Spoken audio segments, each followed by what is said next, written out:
Robb Stark stood on the battlements of Riverrun at the break of dawn, gray eyes fixed on the rising sun that set the watery horizon aflame in hues of gold and orange. The wind whipped through his auburn curls, biting with late autumn chill, as though reminding him he had no time for warmth or comfort. War allowed for precious few luxuries. In the courtyard behind him, outriders led in horses. Men sharpened steel, forging the necessary violence of the day into tangible shapes.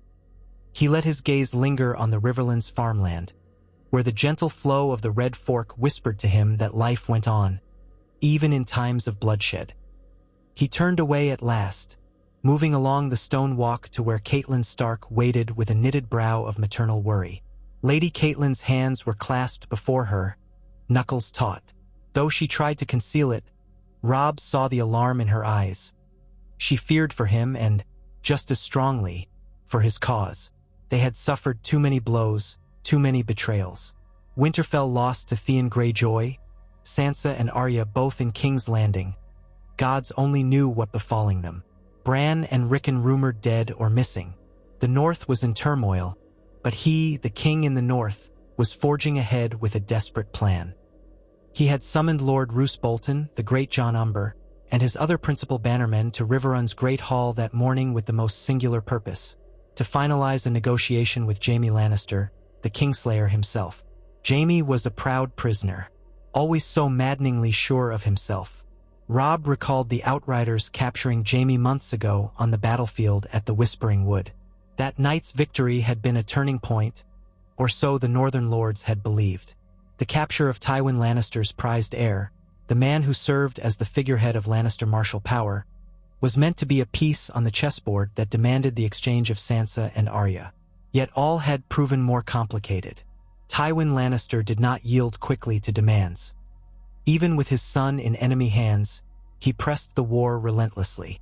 The board was still set with cunning traps, and the pieces kept moving. But Robb had an idea that morning, an idea he had teased for weeks. What if the path to winning this war was not the straightforward exchange of hostages but something far more decisive? An alliance that could break the wheels of bloodshed once and for all. He had told only his mother and the Blackfish Brynden Tully of this notion. Others had been suspicious from the start. Did young Robb Stark truly imagine the proud Lannisters would ever bend to him? But Catelyn had looked at her son with solemnity, perhaps remembering her own father's wisdom, or just the cunning she once saw glimpses of in Ned Stark's quiet honor. Over the course of many tense nights, mother and son had debated the pros and cons until both were convinced that, to change the course of the war, they had to try something bold. "It's too dangerous," Roose Bolton had said flatly after the first mention. "You release the Kingslayer, you lose your most valuable piece." Yet in Robb's heart, there was something else. He did not want to spend his days waiting for Sansa and Arya to be ransomed.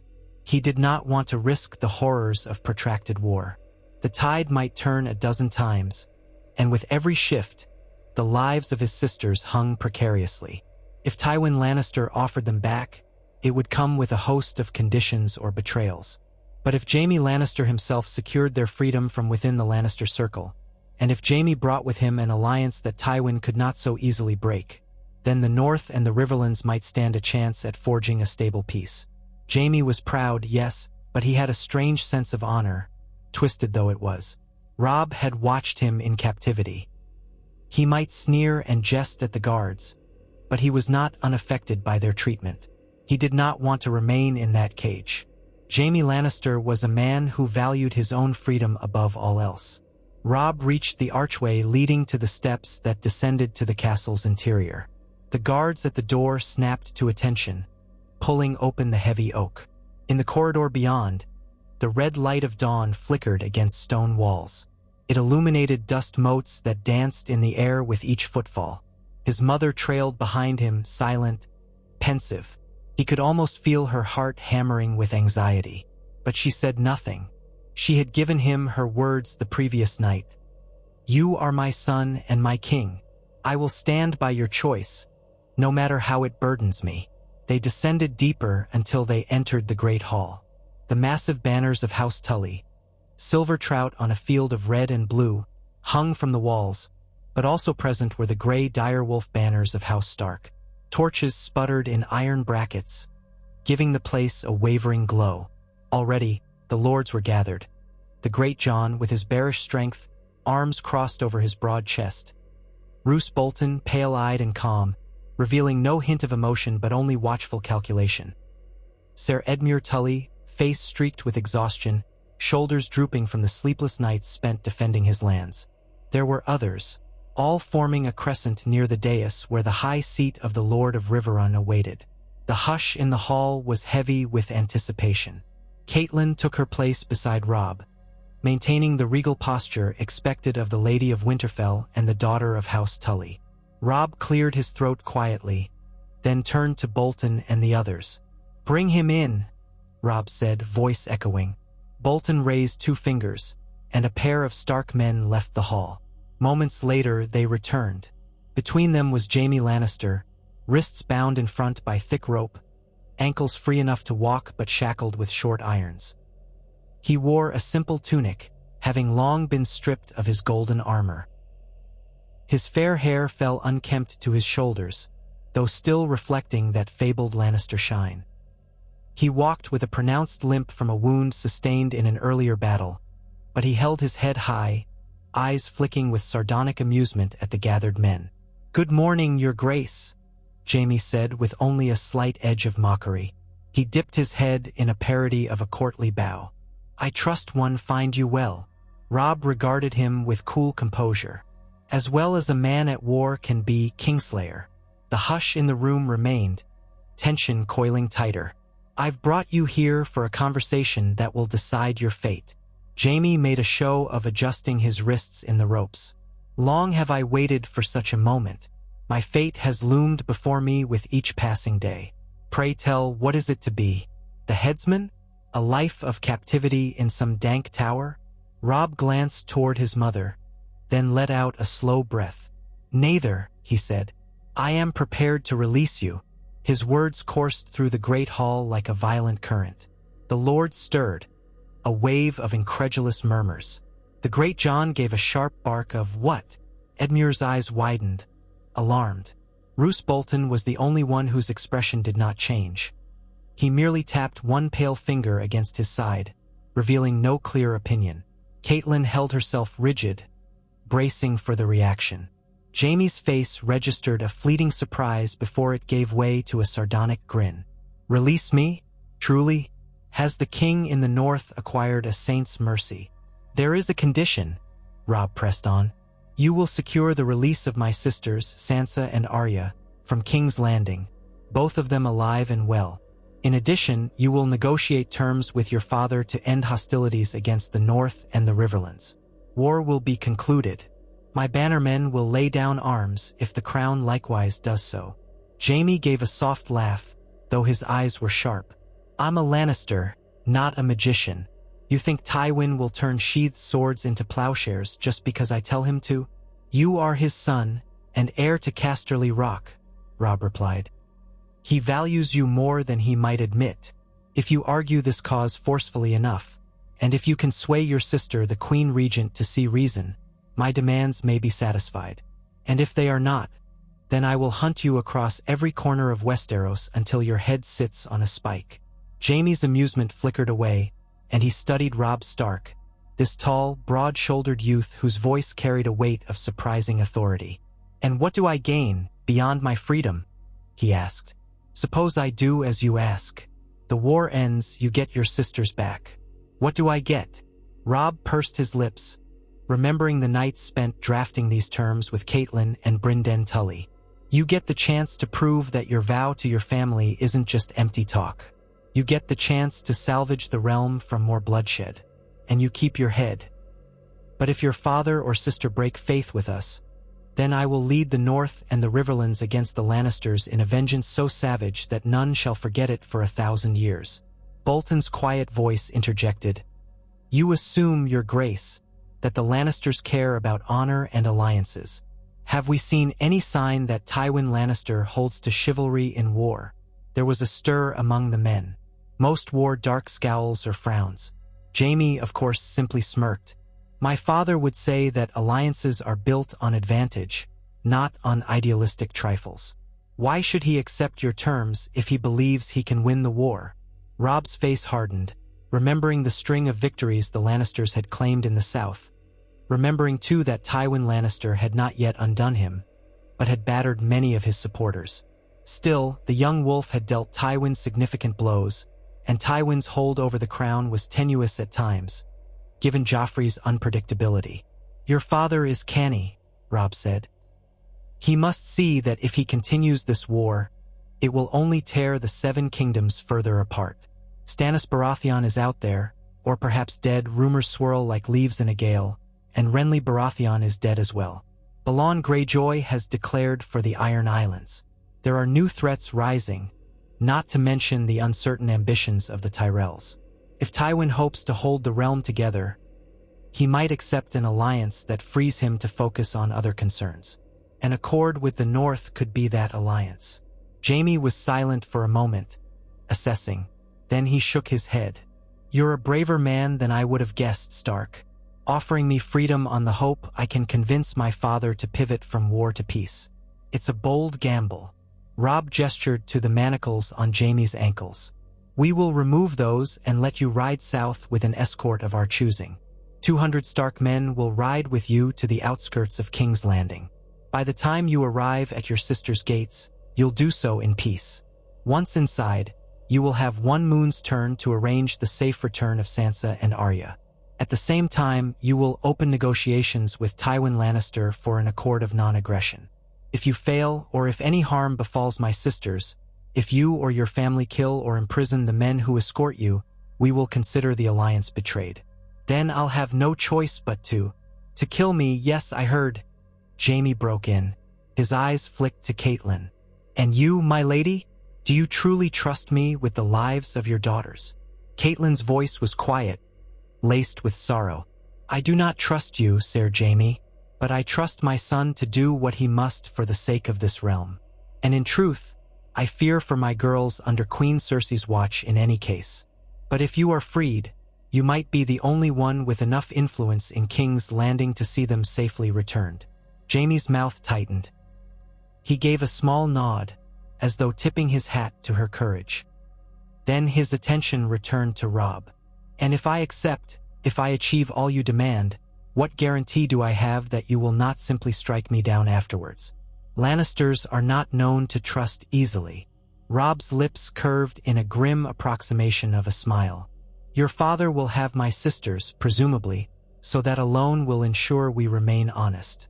Beyond that, if the terms are met, if my sisters are returned, if Tywin stands by the alliance, then, upon the ceasefire, we will formally pledge to keep peace with House Lannister for a generation. Marriages may seal it. If that is the price for an end to the bloodshed, I'll pay it. A hush descended once more. The idea of a Stark Lannister marriage or any binding alliance was unthinkable to many in the hall. They had lost fathers, sons, cousins in this war. Bitter resentment clouded their hearts. But war could demand unthinkable choices. The Great John looked like he might erupt with anger. Roose Bolton's eyes were as flat as mirrors, reflecting only quiet cunning. Even Edmure Tully seemed thunderstruck. Jaime's gaze flickered back and forth as if reading the entire hall. Then, slowly, carefully, he inclined his head. I cannot promise Tywin's agreement, but if you release me, I can promise that I will do all in my power to bring your sisters back safely, to convince my father and sister that continuing this war is a fool's errand. I would rather return to the Kingsguard in triumph than rot in a pen as your hostage. And, if you ever truly want to see your precious girls returned, I may be your best hope. Though the tension remained thick, Robb nodded. Very well. Are we agreed? Jaime lifted his bound wrists, testing the ropes. Agreed, on the condition that I am not hobbled and dragged into King's Landing like a prize dog. Let me carry a sword. Or are you so faithless in me from the start that you cannot abide it? You will ride unbound once you reach the outskirts under watch, but you will not carry a sword until you've reached the city gates. Robb's tone brooked no argument. I cannot have you slipping out of your escort's grasp somewhere in the countryside. You'll be given basic protection, you'll have decent clothes, a horse. It is all more than you deserve." Jaime flinched, but a half-smile emerged. "Fair enough, Stark. I suppose I can accept the courtesy of being only half a prisoner on the journey. And once I cross into the city, your men will trust me not to vanish into the night. They will remain camped outside. If you try to break the pact, there will be ways for us to learn of it. We have our channels, Ser Jaime." Catelyn gave a brisk nod toward the guards. "Unshackle him." One of the Stark guards stepped forward, producing a key. Jaime lifted his hands, and the rope was cut. The manacles on his ankles were unlocked, the irons removed. The entire hall watched, feeling as if the ground had shifted beneath their feet. Jaime remained standing, slowly rubbing his wrists, as if uncertain that it was truly happening. Even his famed confidence flickered with an undercurrent of wonder. And so it was done. The possibility of releasing the Kingslayer was no longer a rumor but reality. The first step in a dangerous gamble had been taken. Outside the walls of Riverrun, as the day brightened into mid-morning, 200 mounted men of House Stark and House Tully formed a column beneath the watchful eyes of those manning the ramparts. Robb Stark himself, clad in furs, observed from the gates with Grey Wind, his great direwolf at his side. Jaime Lannister was brought forward on a chestnut gelding, wearing a new leather jerkin embroidered with the Stark direwolf to mark him as a man under Robb's protection and watch. His expression was caught between resignation and reluctant admiration for the brazen generosity. Catelyn stood beside Robb, face solemn. "May the gods be with you, Ser Jaime," she said. "Remember your pledge." Jaime dipped his head, his smile thin. "I intend to keep it, my lady, if only so I can see the look on certain faces in King's Landing when I arrive with a Stark banner over my shoulder." Then the horns blared, and the gatehouse rumbled open. The column began its march. The thunder of hooves on the drawbridge rattled the iron portcullis. The men bore pikes, swords at their belts, and a single banner of the direwolf in the wind. The Great John, furious though he might be, had assigned a seasoned knight, Ser Stevran Mallister, to lead the escort. He was a cautious man, calm and respected, chosen to keep the tension in check. Robb watched them ride out, his mother at his side. Grey Wind let out a long, low whine as if uncertain. Robb placed a hand on the wolf's massive head, feeling the creature's muscles tense beneath his fingers. "He is gone," Catelyn said softly. "And now the hardest part remains, the waiting." Days slid into weeks, and with them came restless nights for Robb Stark. He labored over strategic maps in Riverrun Solar, counting rations, readying his men for either the forging of a peace or the renewed onset of war. Letters arrived from various corners of the realm, reports of battles, uprisings, rumors that Stannis Baratheon might still lurk in the Stormlands, that Balon Greyjoy had plans to extend his hold across the neck. Bolton and the other northern lords remained deeply skeptical. They had followed the young wolf partly out of love for Ned Stark's memory and partly out of pride in the north. Yet to see Jaime Lannister freed stung them as a betrayal of their sacrifices. Robb weathered their descent stoically. He was no fool. He understood their anger. But he saw a chance, just a chance, to end the war with his sisters alive and the north safeguarded. Nothing else mattered more than that. If it cost him the admiration of half his bannermen, he would bear it. Meanwhile, Catelyn prayed often in the quiet of Riverrun's sept. She lit candles for Sansa and Arya, imagining their faces. Sansa, forced to smile in the presence of Joffrey. Arya, spirited and brave, but lost in the chaos.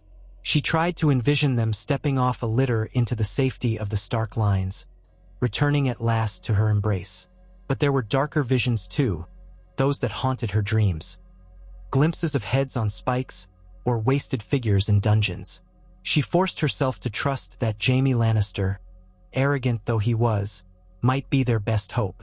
From a captured Lannister courier, they learned that Jaime had indeed reached King's Landing with the escort mostly intact.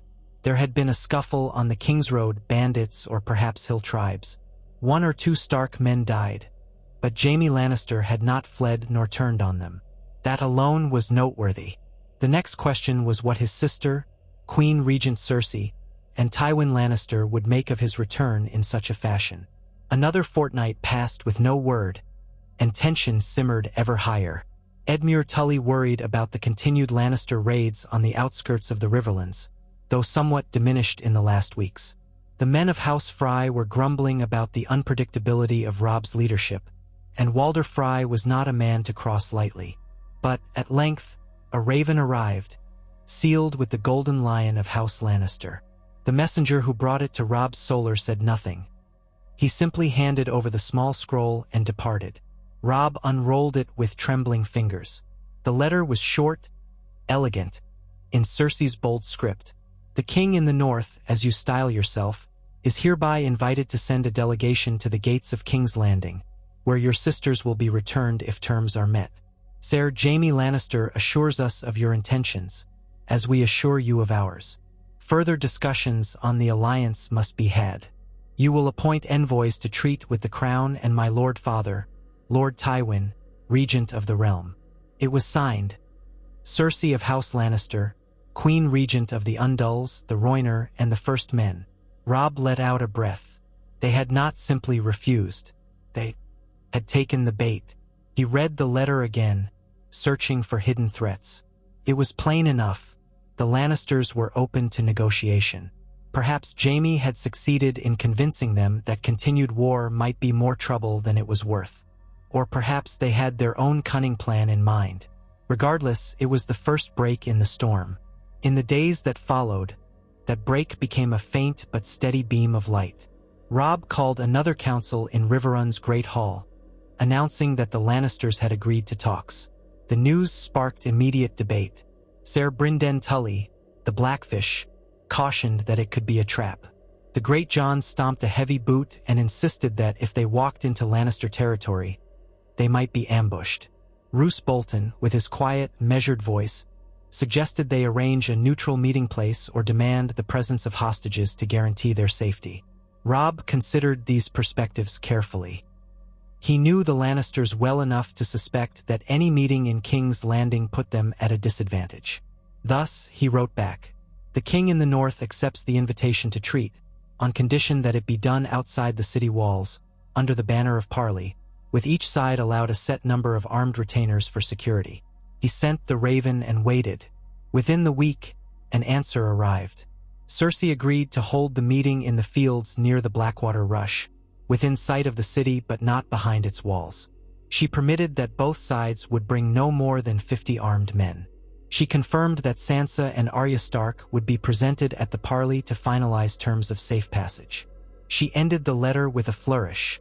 "The peace of the realm rests on your wisdom." Robb felt his pulse thrum.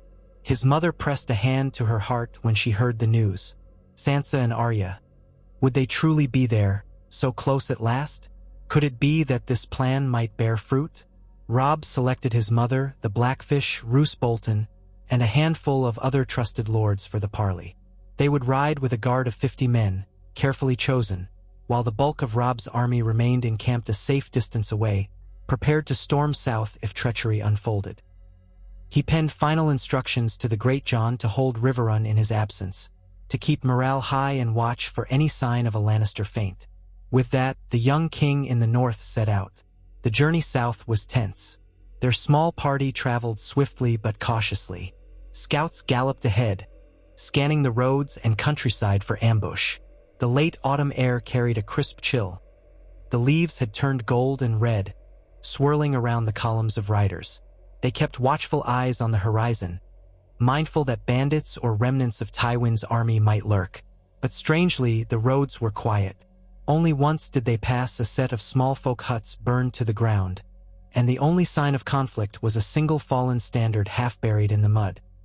A lion's paw scorched and tattered. At last, they reached the designated meeting fields, an expanse of grassy terrain near the Blackwater Rush, overshadowed by the distant sight of King's Landing's walls and towers. The city's silhouette loomed against a cold gray sky. The Red Keep, an ominous fortress perched on the highest hill. Smoke from 1,000 hearth fires hung over the sprawl in a haze. The black water of the river glistened in the midday sun. There they found the Lannister host. A party of knights in crimson cloaks, 100 in shining mail, arranged in a disciplined line. At their head stood Sir Jaime Lannister, no longer shackled or wearing a stark sigil. He was bedecked in polished plate with gilded ornamentation, a crimson cloak draped from his shoulders. Beside him was Cersei Lannister herself, clad in regal attire the color of fresh spilled wine, her golden hair piled high, her green eyes bright with calculation. On her other side stood Tywin Lannister, the Lord of Casterly Rock, robed in austere black with gold trim.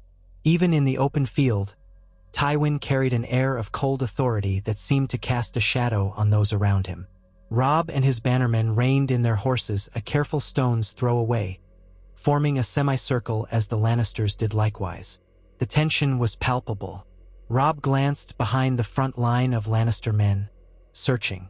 He saw a litter heavily guarded, but no sign of Arya or Sansa in the open.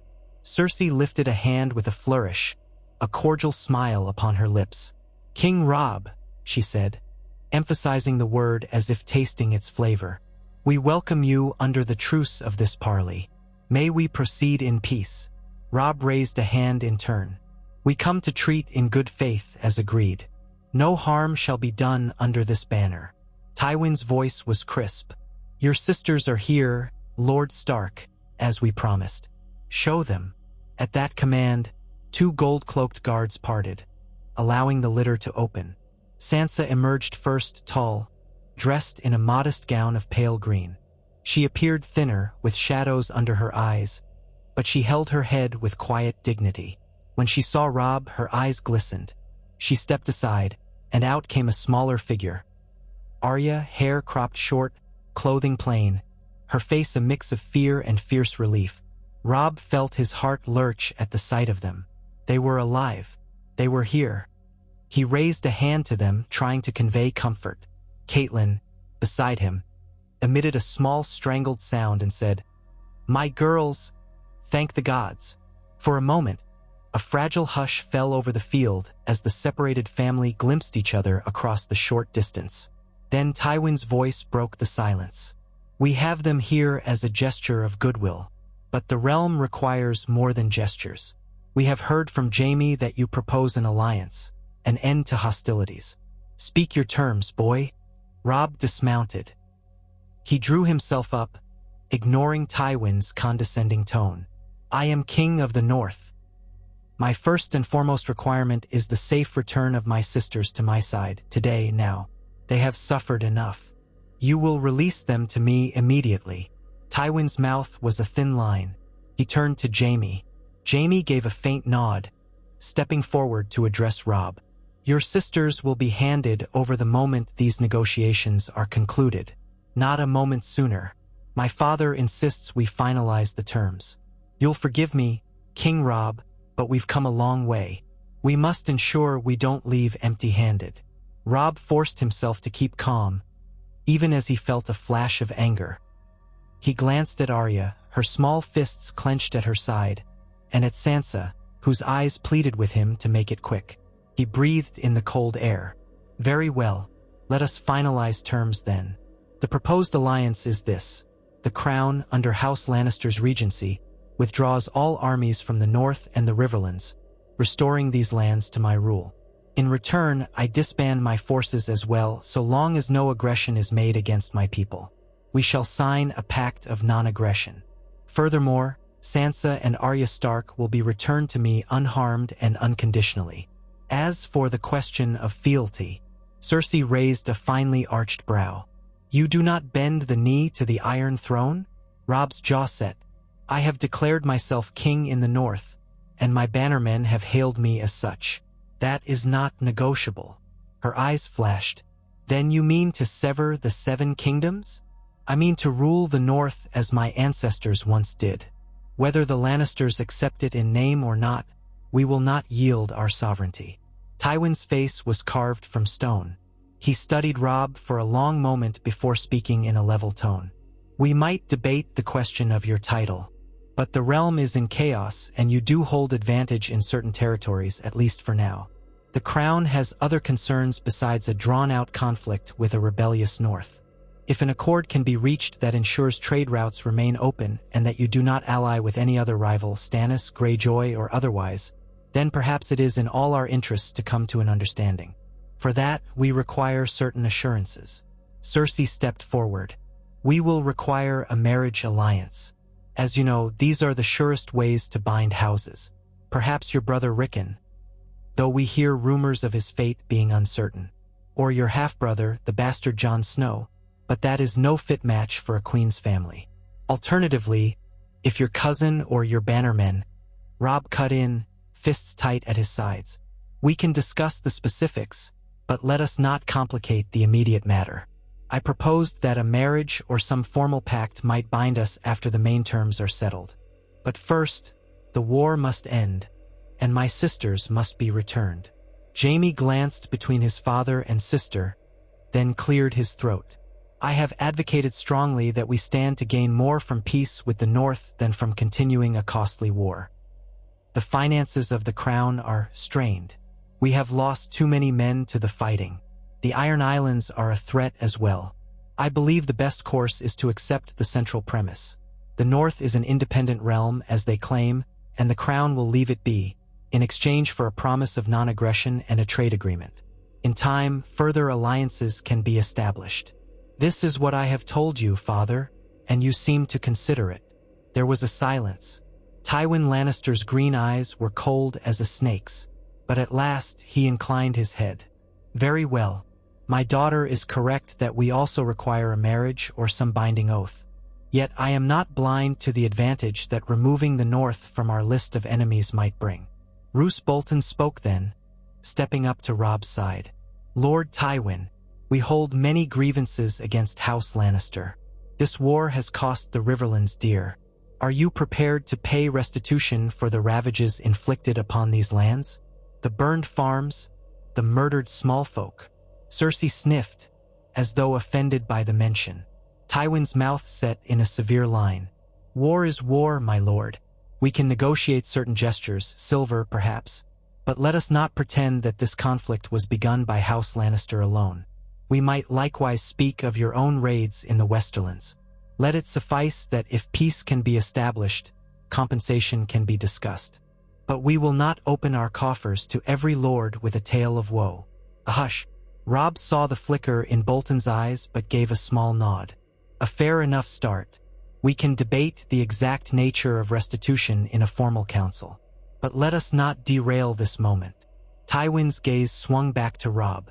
The matter of your father's bones, Eddard Stark, was executed, and his remains have been held in the Great September. We are willing to release them to you as part of a gesture of good faith, if you likewise vow not to press claims against Joffrey Baratheon's crown. Robb's breath caught. To receive his father's remains would give Catelyn a measure of solace she had long prayed for. Yet vowing not to press claims, he reminded himself. He was king in the North. He had no interest in the Iron Throne. I will not seek the Iron Throne, Robb said simply. I claim the North. That is all. And I will take my father's bones home to Winterfell. Jaime stepped aside, gesturing for the gold-cloaked guards to bring Sansa and Arya forward. The sisters were led closer, though still flanked by guards. Arya, mouth set in a stubborn line, stared daggers at the men who handled her. She nearly twisted away until Sansa placed a calming hand on her arm. Sansa's own face was mask-like, yet tears threatened her eyes. She could see her mother and brother only a dozen paces away. Now we come to it, Tywin said. If we are to finalize this treaty, we must have formal acceptance of your terms in writing. We will do the same. But first, a demonstration of your sincerity is required. You made a vow to release Jaime Lannister. You have done so, but we also want the rest of our highborn prisoners returned.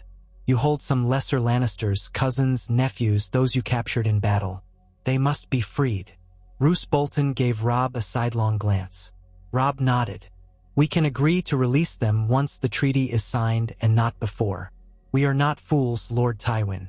We will trade prisoner for prisoner, not simply hand them over. Cersei gave a wave of her hand, as though bored by the details. Yes, yes, as is customary. Have your scribes prepare the documents, and ours shall do the same. We will exchange them in the presence of neutral witnesses. The High Septon, perhaps. Bolton interjected quietly. We should hold a formal signing in a location agreed upon by both parties. Harrenhal is in your father's possession, is it not? We will accept no Lannister stronghold for the ceremony. Tywin exhaled through his nose. Harrenhal is a ruin, but if it suits you, so be it. The castle is large enough. We can host the official signing there in a fortnight. In the meantime, your sisters remain in King's Landing. We will care for them. Instantly, Catelyn bristled. No, you said. Robb's heart pounded. He clenched his fists. The entire reason we are here is for my sister's immediate release. You think to keep them as a guarantee. Jaime's voice was soft. Father, we promised. Tywin ignored Jaime's protest. His voice sliced the cold air. I said that we would return them if terms were met. The terms will not be met until the documents are signed, sealed, and witnessed, and you begin withdrawing your forces from the field. We will not end this war on a flimsy handshake. Arya glared, looking ready to spit at Tywin's feet. Sansa trembled at the shoulders. Cersei stepped closer to her father, expression smug. Robb's fury swelled. We are not leaving here without them, he said in a low voice. If you intend to keep them, I call this parley false. There will be no peace. The tension was suffocating. The soldiers on both sides shifted, hands straying to sword hilts. A single spark could ignite a bloody melee. Robb stared at Tywin, heart hammering. He had come so close, and now it threatened to fall apart in an instant. Jaime looked from Robb to Tywin, then spoke more forcefully. Father, you must yield on this. If you do not release the girls today, it will be perceived as a betrayal. Everything we worked for. Tywin's eyes darted to Jaime, ice in every line of his face. I do not need to be lectured on the nature of politics, boy. Father, I gave my word. Jaime hissed, tension coiling in his posture. Are we Lannisters or oath-breakers? Cersei scowled. Don't presume to speak for the family, Jaime. Or do you forget your station? But in that moment, Tywin's facade cracked ever so slightly. He was weighing the cost of losing Jaime's compliance, for one. He had likely heard from Jaime the thoroughness of the North's commitment to retribution if Sansa and Arya were further harmed or withheld. A standoff that ended in bloodshed on this field would do him no favors, not with half his banners stretched thin across the realm. Still, Tywin hated to concede, particularly before the watchful eyes of his retinue. Robb spoke, voice resonating with contained wrath. My sisters step across to my line, today, or we fight right here. A hush. No one breathed. Then Tywin gave a slight nod. The younger may go with you, he said at last. But the elder Sansa remains as our guest until the formal signing. I will not surrender all leverage. Catelyn's face went pale. You would tear them apart again? I will not have all my hold slip away, Tywin said firmly. Arya is the more troublesome one, from what I've gathered. We return her now as an act of faith. Sansa remains until the treaty is properly concluded. Cersei folded her arms, a trace of triumph in her eyes. Jaime's jaw clenched, but he said nothing more. Robb felt the sting of frustration. But at least Arya would be free. Could he leave Sansa behind? Would that risk the treaty entirely if he refused? Catelyn looked at Robb imploringly. She wanted both her daughters safe. But she also saw the troops on both sides, swords half-drawn, the precarious nature of the entire arrangement. She gave him a helpless nod. We cannot risk losing both, Robb, she said under her breath. If we take Arya now, at least we have one. Then we can see about Sansa at Harrenhal. Robb's anger flared again, but he forced it down. Very well, he said, voice taut with rage. I'll take Arya now, and come the day of the signing, we receive Sansa safely, or by the gods, we shall unleash all the fury of the North upon you. Tywin gave a curt nod, while Cersei's lips curled. Jaime let out a breath, something akin to relief, though marred by the dissatisfaction that lingered. He gestured for the guards to escort Arya forward. The girl jerked away from the gold cloaks, marching the last steps by herself until she collided with Catelyn's arms. Her mother's embrace enveloped her, tears streaming down Catelyn's cheeks. Robb's eyes burned as he placed a trembling hand on Arya's shoulder, brushing her short hair. She was safe, breathing, warm. Sansa, meantime, stood behind the line of gold cloaks, tears on her face, though she did not break composure. She watched her mother and sister reunited from a distance, her longing almost palpable in the crisp air. Cersei, seeing Sansa's anguish, kept her close, as if presenting the girl as a living hostage. Tywin said, "If we are in agreement, then we may meet at Harrenhal in a fortnight's time. If you fail to appear, or if you take any action that suggests continued hostility, Sansa Stark's well-being cannot be guaranteed." Robb looked at Arya, then stared across the distance at Sansa. His voice was grim, shaking with restrained fury. "So be it. In a fortnight this war may end, or the realm will drown in blood." They rode north with Arya, who had changed so much since last he'd seen her. She was taller, bonier, with bruises on her arms, scraped knuckles. She had been forcibly taught the harshness of court captivity. But she was still Arya. She pressed close to Robb as they traveled, peppering him with whispered questions about Bran and Rickon, about Winterfell, about everything she'd missed. Catelyn could barely let the girl out of her sight, as though afraid she might vanish again. When they arrived at a forward camp near the Crossroads Inn, the other northern lords looked upon Arya with deep sympathy and renewed respect for Robb's boldness. Yet the negotiations, precarious as they were, still stirred suspicion. The Great John demanded, "What if the Lannisters simply kill Sansa at Harrenhal and kill us all once we get there?" Robb insisted they would not do so. For all their cruelty, the Lannisters were cunning enough to see the advantage of real peace. Jaime's presence in King's Landing as a champion of these terms was crucial. But would Tywin heed Jaime's counsel or revert to his typical strategies? Only time would tell. Arya's presence buoyed the camp's spirits. Men cheered to see a Stark girl home again. There were tears in Catelyn's eyes whenever she looked upon her daughter, alive and well. But a sense of incomplete victory hung in the air. Sansa remained behind. Only if the final negotiations succeeded would House Stark be reunited. As the fortnight neared, Robb arranged a large retinue for the journey to Harrenhal, carefully selecting knights and lords who could handle themselves if the worst occurred. His mother would come, and Arya as well, though he was hesitant to bring the girl so close to Lannister power again. She insisted, though with a fierce glare, that she would not be left behind, that she wanted to see Sansa freed. So be it. In the meantime, ravens flew back and forth between Harrenhal, King's Landing, and Riverrun. The details of the treaty were painstakingly hammered out. The Lannisters insisted the North not harbor rebels seeking to overthrow the Iron Throne. The North demanded recognition of its borders, the return of certain castles in the Riverlands, and safe passage through the Trident's roads. Another impasse involved the mention of hostages, as the Lannisters wanted some guarantee beyond the signing that the North would not turn on them once they withdrew.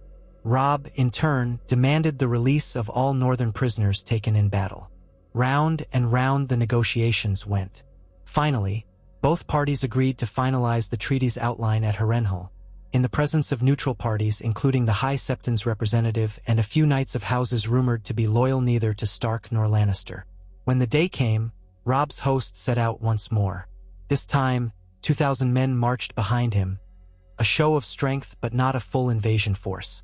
Roose Bolton recommended that the majority remain encamped at a strategic point near the God's Eye, ensuring that if the parley at Harrenhal went sour, a swift response was possible. Robb would proceed into the cursed fortress with only a smaller honor guard, but enough to deter any quick treachery. Harrenhal. The sight of it loomed on the horizon as they drew near, a gargantuan ruin of black stone that seemed to brood under the clouded sky. The towers were half melted, walls collapsed in places. Legend said that Aegon's dragons had scorched the castle into a ruin. The approach felt like entering the grave of an ancient giant.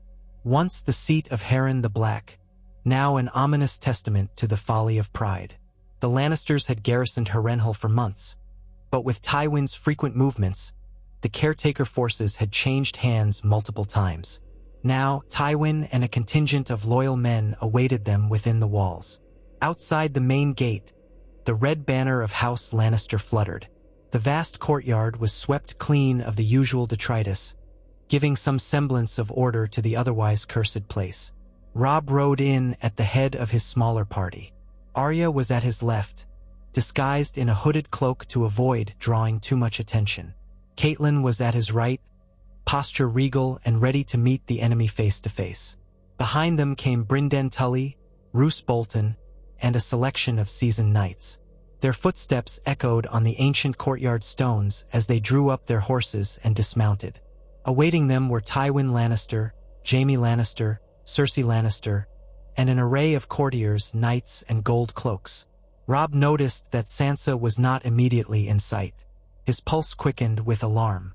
Had they hidden her away? Was this yet another ruse? Cersei extended a thin smile as they approached. "Welcome to Harrenhal," she said. "An ugly castle, but it will serve our purposes." Tywin dipped his head curtly. Jaime gave a small nod of greeting, his eyes flicking to Arya, a faint trace of relief crossing his features. "You made it safely, I see." "We did," Robb replied, voice tight. "Where is my sister?" Tywin waved a hand. "Patience. She is here and well. First, let us sit and hear the formal reading of the treaty. Then, if all is in order, she will be brought forth." Catelyn lifted her chin.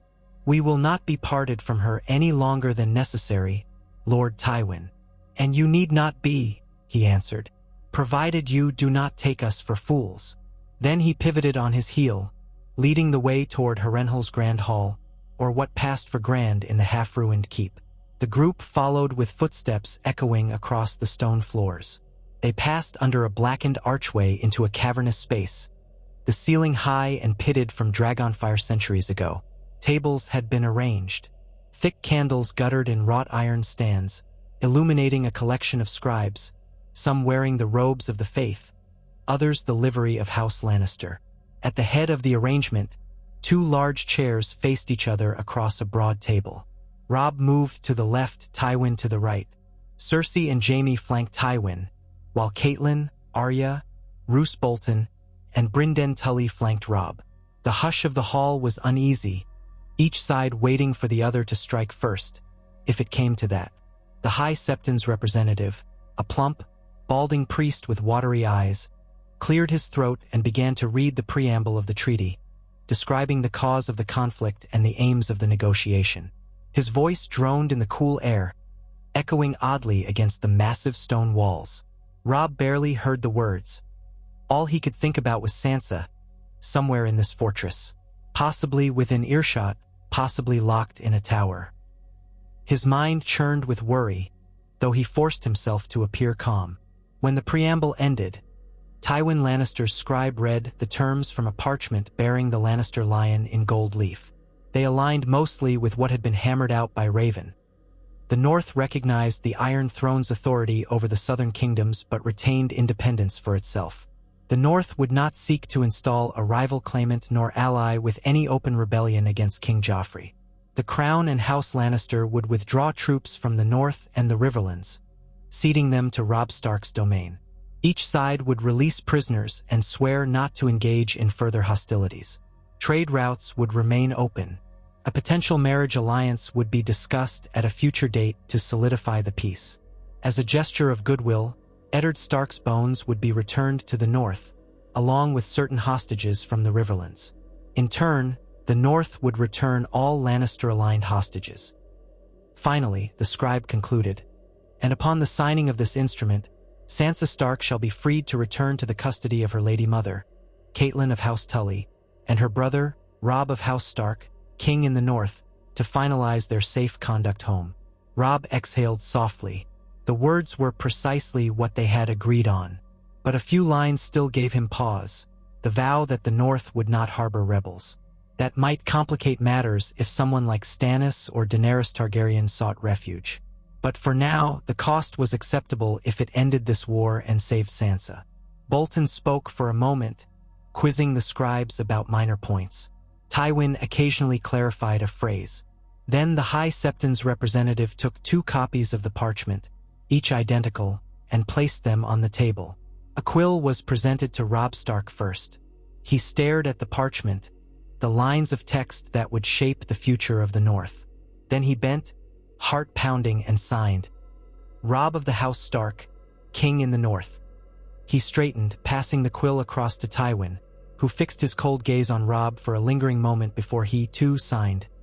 Tywin of the House Lannister, Hand of the King, Shield of Lannisport, Warden of the West, on behalf of King Joffrey Baratheon. When it was done, the hall rang with silence. Cersei's lips were pressed in a thin line. Jaime let out a breath. The High Septon's representative began prattling about the blessings of the Seven. Robb's eyes swung immediately to Tywin. "Bring in my sister," he demanded. Tywin lifted a hand to a nearby guard. "Fetch the girl." Moments later, heavy footsteps echoed on the stone. The watchers turned to see 2 gold cloaks entering, leading Sansa between them. Her gown was plain but clean, her face pale and anxious. The moment she saw Arya, her face lit with relief, and she rushed forward.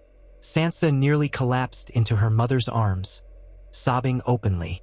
Catelyn held her tight, whispering soothing words, while Arya joined them in a fierce embrace. Robb put a hand on his sister's shoulder, feeling the trembling in her frame. She was safe.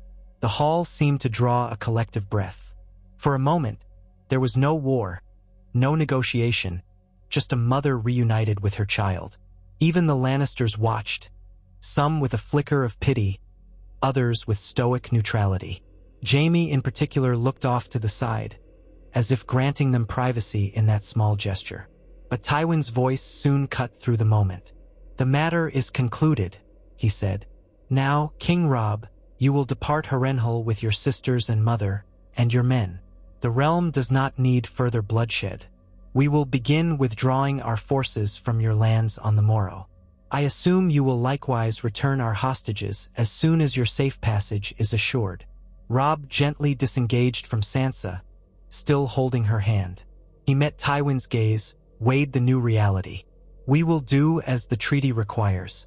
But know this, if you or your kin break faith, no pact will save you from the fury of the North." Cersei offered an acid smile. "We shall strive to remain faithful then," she said, her voice dripping sarcasm. "Go in peace, King in the North, and may we never stand on opposite sides of a battlefield again." Jaime watched Robb for a moment. Then he gave a silent nod, as if acknowledging the unlikely bond they had forged to reach this point. Robb returned the nod, though he did not soften his expression. There was no love between them, just an uneasy respect. Turning, Robb guided his sisters and mother out of the hall, Bolton, the Blackfish, and the rest of the northern retinue following. The footsteps of Tywin's men trailed behind at a safe distance. Soon, they emerged into the daylight of Harrenhal's courtyard. Sansa looked around, as if scarcely believing she was free. Arya offered her a wry grin. "We did it, Sansa. We're going home." Sansa could only nod through tears. Catelyn turned and whispered to Robb, "Hurry! Let us be away from this cursed place." Indeed, they wasted no time. Outside, their horses stood waiting, along with the main body of Stark bannermen. The men saw Sansa with them and let out cheers, subdued by the eerie hush that hung over the ruinous walls. Quickly, Robb and his family mounted. He placed Sansa and Arya in the center of the formation to protect them, with Catelyn at their side. Before they rode out, Robb took one last glance at the fortress entrance, where Tywin and Cersei Lannister had emerged to watch them depart. Jaime stood a step behind, expression inscrutable. Then, with a flick of the reins, Robb turned his horse away. The gates yawned open, and he and his host rode forth, leaving Harrenhal behind. He felt both relief and a strange hollowness. The war might be ending, but at what price? The future was uncertain, the alliances fragile, the realm still teetering on the brink of chaos. But at least for now, his sisters were safe. Over the subsequent weeks, the new arrangement rippled across the 7 kingdoms. With Tywin Lannister's directive, Lannister armies began withdrawing from Tully lands. Riverrun's outriders confirmed that many villages once occupied by Lannister soldiers were being cleared, though some pockets of strife remained. Robb, in turn, sent messages to his bannermen to stand down, to refrain from harassing retreating Lannister forces. Hostages were exchanged in carefully orchestrated ceremonies under watchful eyes. At the same time, the edict from King's Landing, read in the streets by heralds, declared that the North would no longer be in a state of rebellion, but recognized as a separate realm under Robb Stark. King Joffrey remained the monarch of the other 6 kingdoms. It was a bizarre partition. Some lords in the Reach and the Stormlands scoffed, uncertain how to interpret such a fracturing of the realm. Others saw advantage. If the North could secede, perhaps more fragmentation was possible. Sansa and Arya found themselves at Riverrun with their mother, adjusting to life beyond captivity. Arya ran through the corridors, restless, eager to pick up a wooden sword and train with the men. Sansa spent hours in the castle sept, praying, or in her chambers, quietly remembering the horrors of King's Landing. But each day, she grew a bit stronger, a bit more certain of her newfound freedom. Robb's reunions with his sisters were bittersweet, overshadowed by the knowledge of Winterfell's plight, occupied or ravaged by the Ironborn. He had not heard from Bran or Rickon. Theon Greyjoy's betrayal had cut him deeply. The letter from the Dreadfort suggested that Ramsay Snow, Bolton's bastard, might have retaken Winterfell from the Ironborn, but rumors were contradictory. The North was in chaos. Yet at least Robb thought it was his chaos to resolve without constant Lannister interference. Catelyn watched her son carefully, noticing the weight he carried. He was a king now, recognized by the Iron Throne in an unprecedented manner. But that was only half the battle. The realm's politics remained complex. Walder Frey muttered about unfulfilled marriage pacts. The Bolton alliance was fragile and not fully trusted by all the Northern lords. And the question of a marriage to cement the new alliance with the Lannisters still loomed, unspoken but very real. Indeed, Tywin was not a man to leave such matters undone. A raven arrived at Riverrun, sealed with gold wax. Within, a courteously worded message invited Robb to consider the possibility of betrothing one of his lords or family members to Myrcella Baratheon or Tommen Baratheon, younger siblings of King Joffrey, to bind the North and the crown. Robb grit his teeth at the thought. Marrying a Lannister, even a sweet child like Tommen or Myrcella, was an unsavory notion to many in the North. But alliances in Westeros were built on such unions, and Tywin was not about to let the North remain separate and wholly unentangled. Robb placed the message aside, unsure how to respond. His priority was to reclaim Winterfell, re-establish full control of his lands, and bring some measure of stability so the North could weather the coming winter. The Southern realms might have recognized his kingship, but that did not put food on the table, nor did it protect them from the Ironborn raids on the western coast. For the time being, he tabled the marriage question, sending a polite but non-committal reply. In King's Landing, events marched on. Joffrey chafed at the arrangement that recognized a boy king in the North. Word came that the capital was rife with rumors of further strife between the Lannisters and the Tyrells, who had arrived in the wake of Renly's death to secure their own position. Some whispered that Margaery Tyrell was soon to be married to King Joffrey. Others said Stannis still lingered on Dragonstone, plotting. All the while, Tywin Lannister held the realm together by sheer force of will and cunning. But for how long? Jaime Lannister, for his part, had returned to the Kingsguard with the infamous white cloak that was his by station.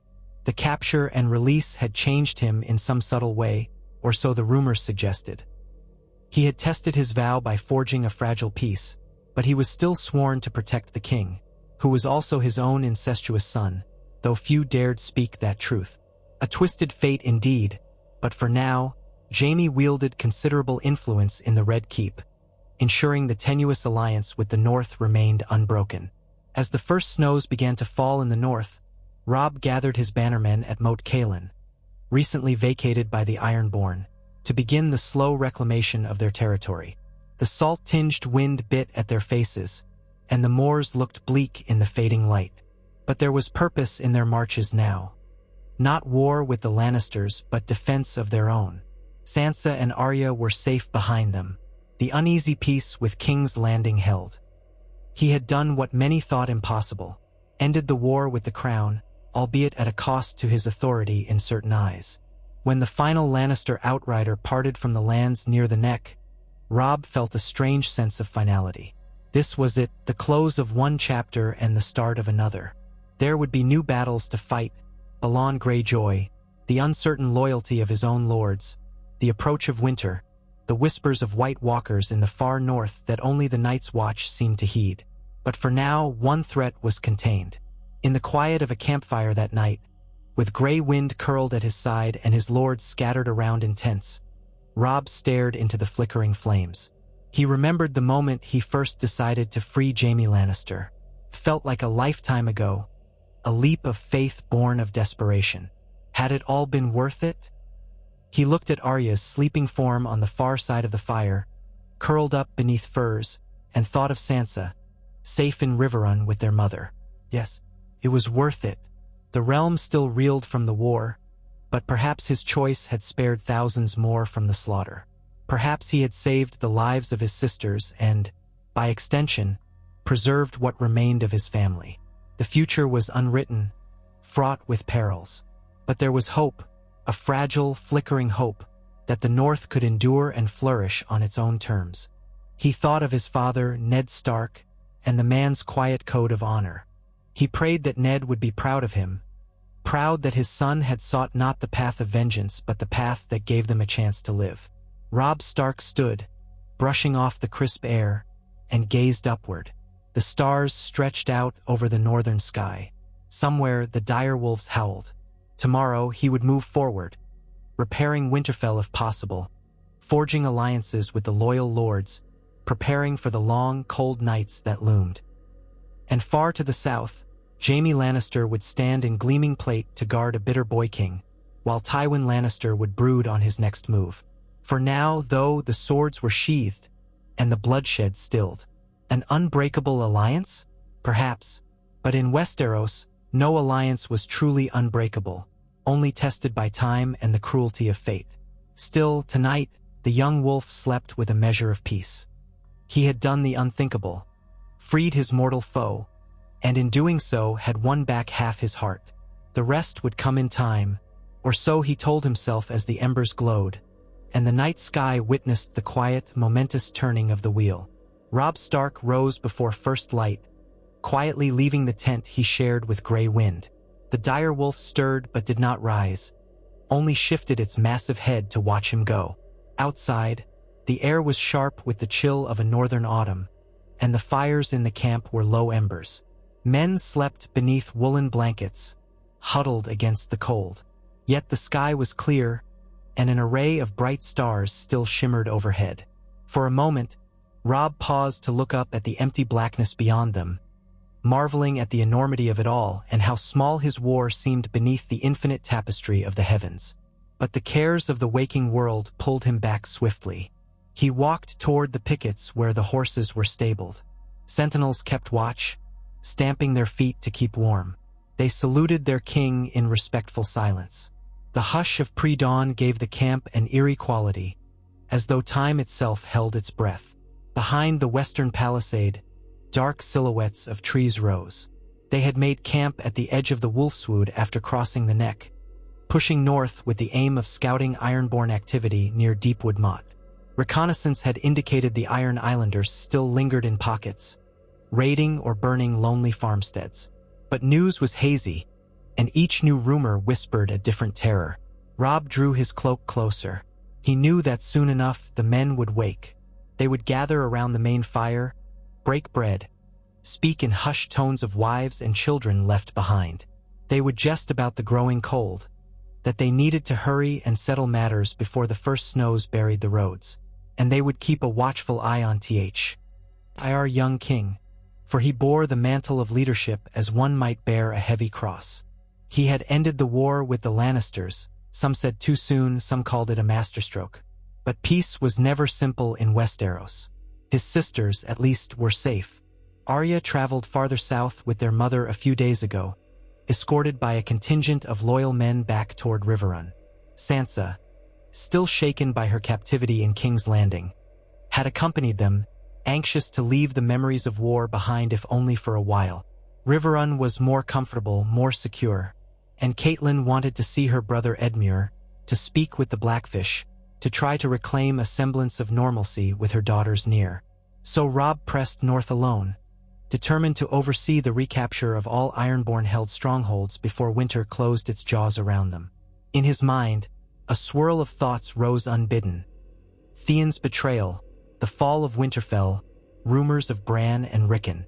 No one had confirmed their fates, and the conflicting reports from Roose Bolton's men made him restless with fear. One story said the boys were hiding somewhere in the Wolfswood. Another said they had been taken north to the Wall. Some men still believed them dead, burned by Theon's cruelty or the madness of the bastard of Bolton. Robb refused to accept that. He nurtured a fragile hope that, with the Ironborn receding and the realm momentarily at peace, he would have time to find his brothers. Perhaps in the process, he could also wrest Winterfell back into Stark hands. Footsteps behind him drew his attention.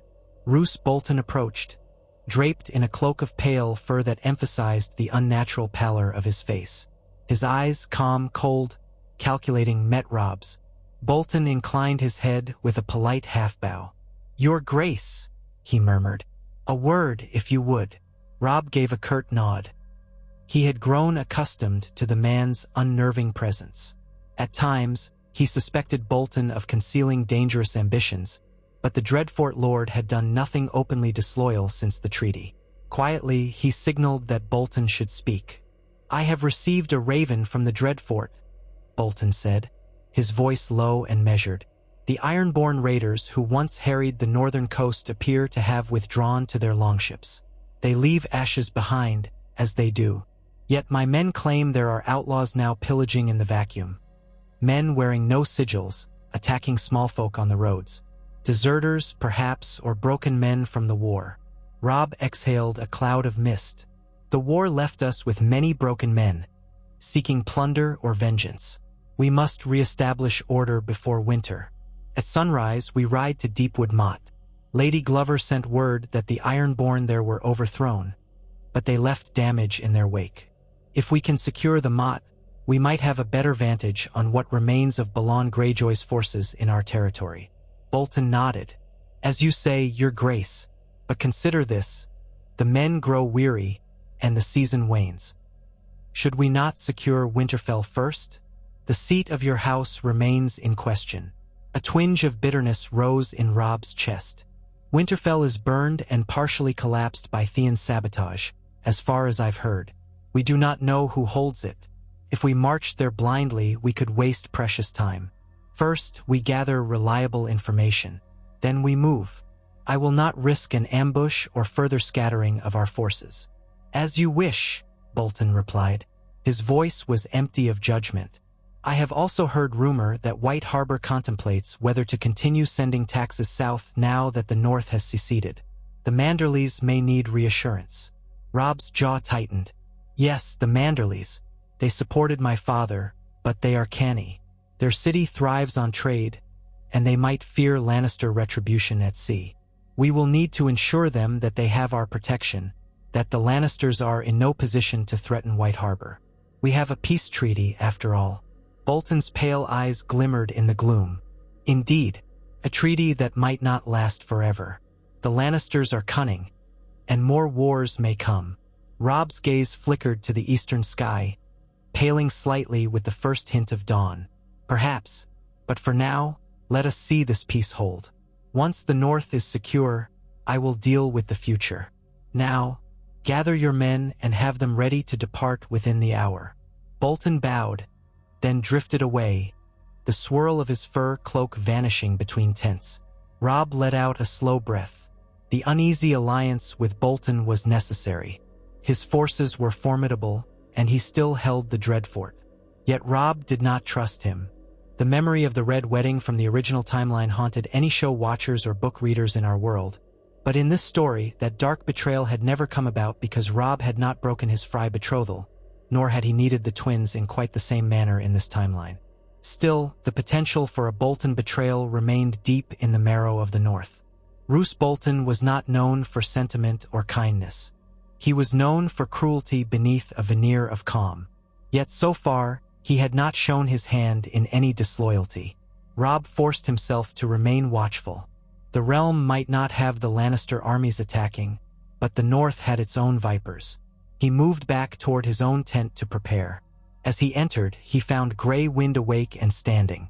The dire wolf lifted his great head, sniffing the cold air. Light bled through the tent's canvas, casting a dim glow. Robb crouched beside the wolf, pressing his face briefly to Grey Wind's thick fur. The wolf's presence steadied him. "Soon, boy," he murmured. "Soon we'll see Winterfell again." They set out an hour later, 200 riders in the vanguard, another 400 foot behind them. The column advanced through the thinning forest. Men wore thick cloaks and gloves. Their horses snorted plumes of vapor. Occasionally, they glimpsed a fox darting through the undergrowth or heard the caw of a raven overhead, but otherwise, the road was silent. War had driven away so much wildlife or had it slaughtered. Now, nature waited uncertainly to reclaim what was lost.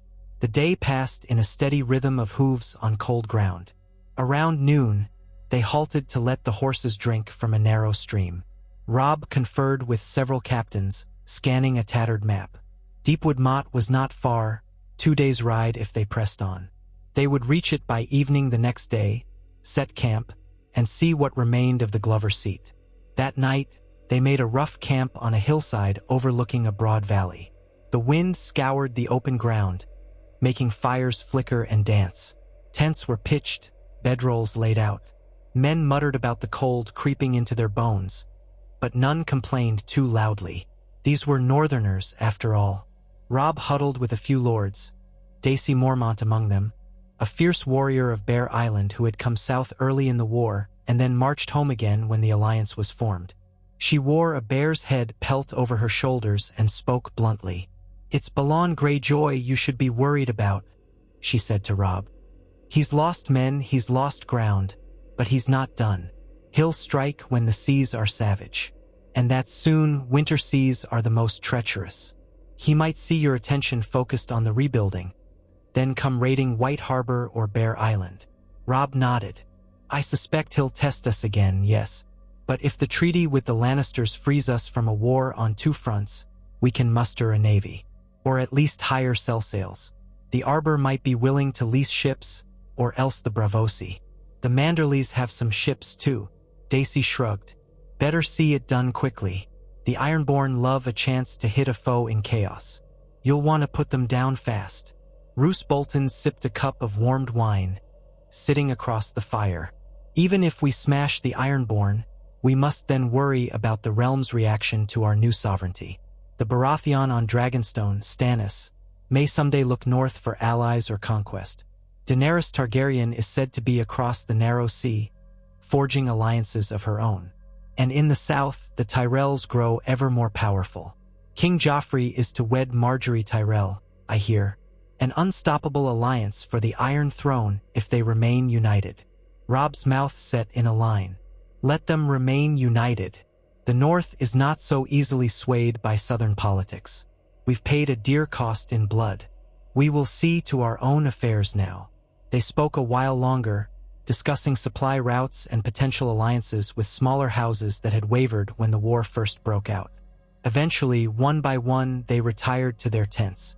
Robb stayed up, gazing into the flames. Sleep often came poorly when so much weighed on him. At length, Grey Wind approached, whining softly, as if sensing his mood. Robb ruffled the wolf's ears, then rose and went to his tent. Tomorrow would bring them closer to Deepwood Motte and, he hoped, closer to answers. They reached the stronghold near dusk the next day. Deepwood Motte perched atop a rocky rise above dense pine forests. A wooden palisade ringed it, not so tall as Winterfell's stone walls, but sturdy enough for defense. As the column drew near, horns sounded within. Men of House Glover rushed to the battlements. The gates groaned open, revealing a courtyard that had clearly seen battle. Charred beams, scorched patches in the dirt, broken carts shoved aside.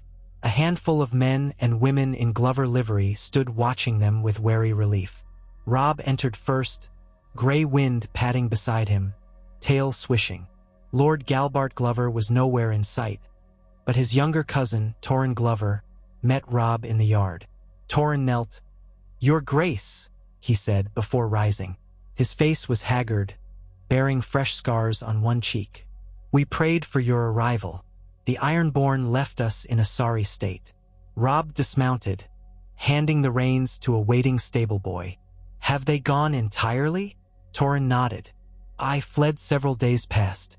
Lady Glover and a portion of our men managed to kill their captain, Dagmar something or other, and forced the rest into the woods. They retreated all the way to their ships. We still guard the coastline with watchtowers, but for now, Deepwood is free." Daisy Mormont, riding just behind Robb, grinned fiercely. "Good. Let them slink away to their islands." Torrin's expression was bleak.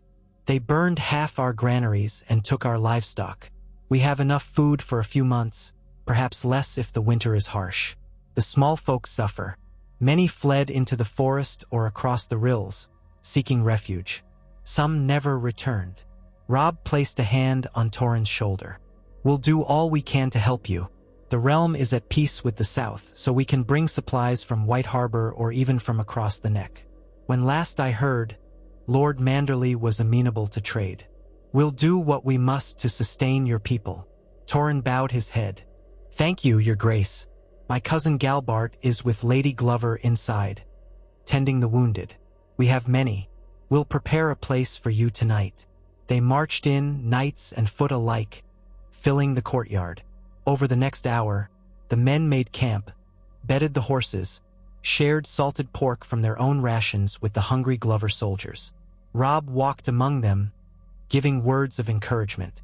He found that the men of Deepwood had fought bravely, but their spirits were battered by the ongoing threat. Some worried the Ironborn would return in force. Inside the great hall, a modest structure of timber, Robb met Lady Sibel Glover at last. She stood near a long trestle table, where a wounded man lay on blankets. Sibel's hands were red with blood from tending him. She was tall, with braided brown hair, her face lined from fatigue. Galbart Glover, older than Torrin by a decade, was by her side. Both turned and dipped their heads to Robb. He pressed his lips into a thin smile, scanning the hall and its small crowd of injured. "My lady, I come too late, I fear. You have suffered." She wiped her hands on a cloth. "We held on, thanks to Galbart's experience and the bravery of our men and women. The Ironborn are stubborn foes, quick to burn and pillage. But you are here now. Tell me, is it true the Lannisters have abandoned their war on the north?" Robb nodded. "Yes, we have a peace treaty with King's Landing. King Joffrey remains on the Iron Throne, but he has recognized me as king in the north. No Lannister forces will march upon us unless we break the terms, and I have no intention of doing so. Our war is done." She snorted softly. "But wars seldom end so cleanly. We shall see. For now, we must rebuild. The real threat in the short term are these Ironborn raiders, if they choose to return." Daisy Mormont spoke up. "We'll ensure they do not. Between Bear Island and the Rills, there's enough watch over the sea lanes to keep them off your shores, Lady Glover, at least until the storms of winter drive them away for good." In the corner, Roose Bolton stood silently, watching the interplay. He said nothing, but Robb sensed his attention flicking from face to face. At length, Robb turned to the Glovers again. "We'll leave a garrison here, if you wish, to help defend while you rebuild. I'll assign 100 men under a trustworthy captain. In the meantime, I want to gather news about Winterfell's condition. We'll see if we can muster enough strength to reclaim it. Once Winterfell is secure, we can organize the North's defenses for the winter." Galbart Glover grimaced. "We tried sending ravens to Winterfell, but we received no replies. The last reliable word was that the castle burned. Some said Bolton's bastard claimed it, but that was never confirmed. Or that Theon Greyjoy escaped. We know little. Robb felt his gut clench at the mention of Bolton's bastard, Ramsay Snow. Rumor painted him as a monster with a taste for sadistic cruelty. Could he truly hold Winterfell? That would be an atrocity. Glancing sideways, Robb noted Roose Bolton's expression had not changed, though the mention of his bastard brought no flicker of fatherly pride or shame. He appeared as blank as a still lake. "I intend to find out the truth soon," Robb said tightly. They set about distributing supplies, giving what meager assistance they could. Through the evening, Robb walked among the wounded, offering assurances. For many, the sight of their king in person lifted spirits. Northerners took pride in seeing Ned Stark's son at their side. But sorrow still hung thick in the air. More than once, Robb encountered a mother weeping for a lost child, or a soldier missing a limb. He felt the weight of these tragedies pressing on him, each a reminder that while the peace with the South was purchased, the North itself lay battered. The next morning, he held a small council in the Great Hall. Bolton, Dacey Mormont, Torrin, and Galbart Glover, and a handful of other captains joined him. Over a crude map, they plotted their next course. A march east toward the center of the North, aiming to pass near the Dreadfort and from there strike west at Winterfell, or whatever was left of it. Along the route, they would gather men from loyal houses, forging a host strong enough to quell any holdouts, ironborn or otherwise. Rumors suggested Ramsay Snow might have a few hundred ruffians. Others said Theon might still hold some part of the castle. Robb refused to guess. He would rather see for himself. Dacey asked, "Shall I return to Bear Island, your grace? My lady mother likely needs me. Or do you prefer I march with you?" "March with me," Robb said. "I'll need every warrior I can count on. Bear Island's proximity to Deepwood makes me think you'll be able to coordinate watchers for the coast better from here anyway. I want to keep pressure on the Ironborn. If Balon tries to send more reavers, I want them put to the sword." She inclined her head. "As you will." Galbart Glover offered to send a small escort. "We have little manpower left, but we owe you our help." Robb accepted, telling them to choose only a few men so as not to leave Deepwood too weak. Then the council broke. They spent another day at the Motte, ensuring the garrison was established, that the defenses were organized. On the following dawn, they departed, heading east. Snow fell in light flurries now, pale petals drifting from a sky of iron gray. The hush of the forest deepened, as though it sensed winter's approach. The column wound through a narrow trail seldom used. Scouts ranged ahead, scanning for any sign of raiders. Occasionally, they passed a deserted village or a farmstead reduced to blackened rubble, echoes of the Ironborn rampage. Sometimes they found fresh graves, crude markers hammered into the frozen ground. The men rode on in grim silence. At night, the camp was subdued. No one sang. The only sounds were the crackle of fire and the soft murmurs of men dreaming of home. After nearly a week, they drew closer to the northern interior. Pines and oaks thinned, replaced by frost-laden grasslands. The days grew shorter, the nights colder. One evening, a young scout returned in a hurry, mud spattering his cloak. He found Robb speaking with Dacey and Bolton by the glow of a lantern. Panting, the scout fell to one knee. "Your Grace, I've come from the east. There's a party of horsemen on the old road, less than a league off, approaching from the direction of the Dreadfort. They fly banners of House Bolton." Bolton's brow arched slightly. "I was not aware we had men in the field out here." Robb's gaze flicked to Bolton. "Could be your men, my lord. Or it could be some trick. We'll greet them carefully." He donned his armor, a half-plate over boiled leather, with the Stark direwolf at the breast. His retinue formed quickly. Gray Wind trotted at his side, silent as a shadow. They rode out to meet these strangers. The land was rolling, with gentle rises and dips. Thin pine stands dotted the horizon. Near the top of a low hill, Robb reined in. The wind cut across the open ground, making the horses skittish. Ahead, he saw a group of perhaps 30 riders, indeed carrying a flayed man banner. At their head rode a figure in black, gaunt, with a large crossbow slung behind his saddle. An unpleasant grin crossed his face when he saw Robb's host. They halted at a respectful distance. The man in black raised a hand. "Hail, King Robb," he called. "We come on behalf of Lord Ramsay Snow, rightful castellan of Winterfell." Robb felt anger coil in his gut. Ramsay Snow is not castellan of anything. He is a bastard born of rape. By whose authority does he hold my family's seat? The man's grin widened. He had the look of a man who enjoyed unpleasant tasks. "By the authority of the Dreadfort, my lord.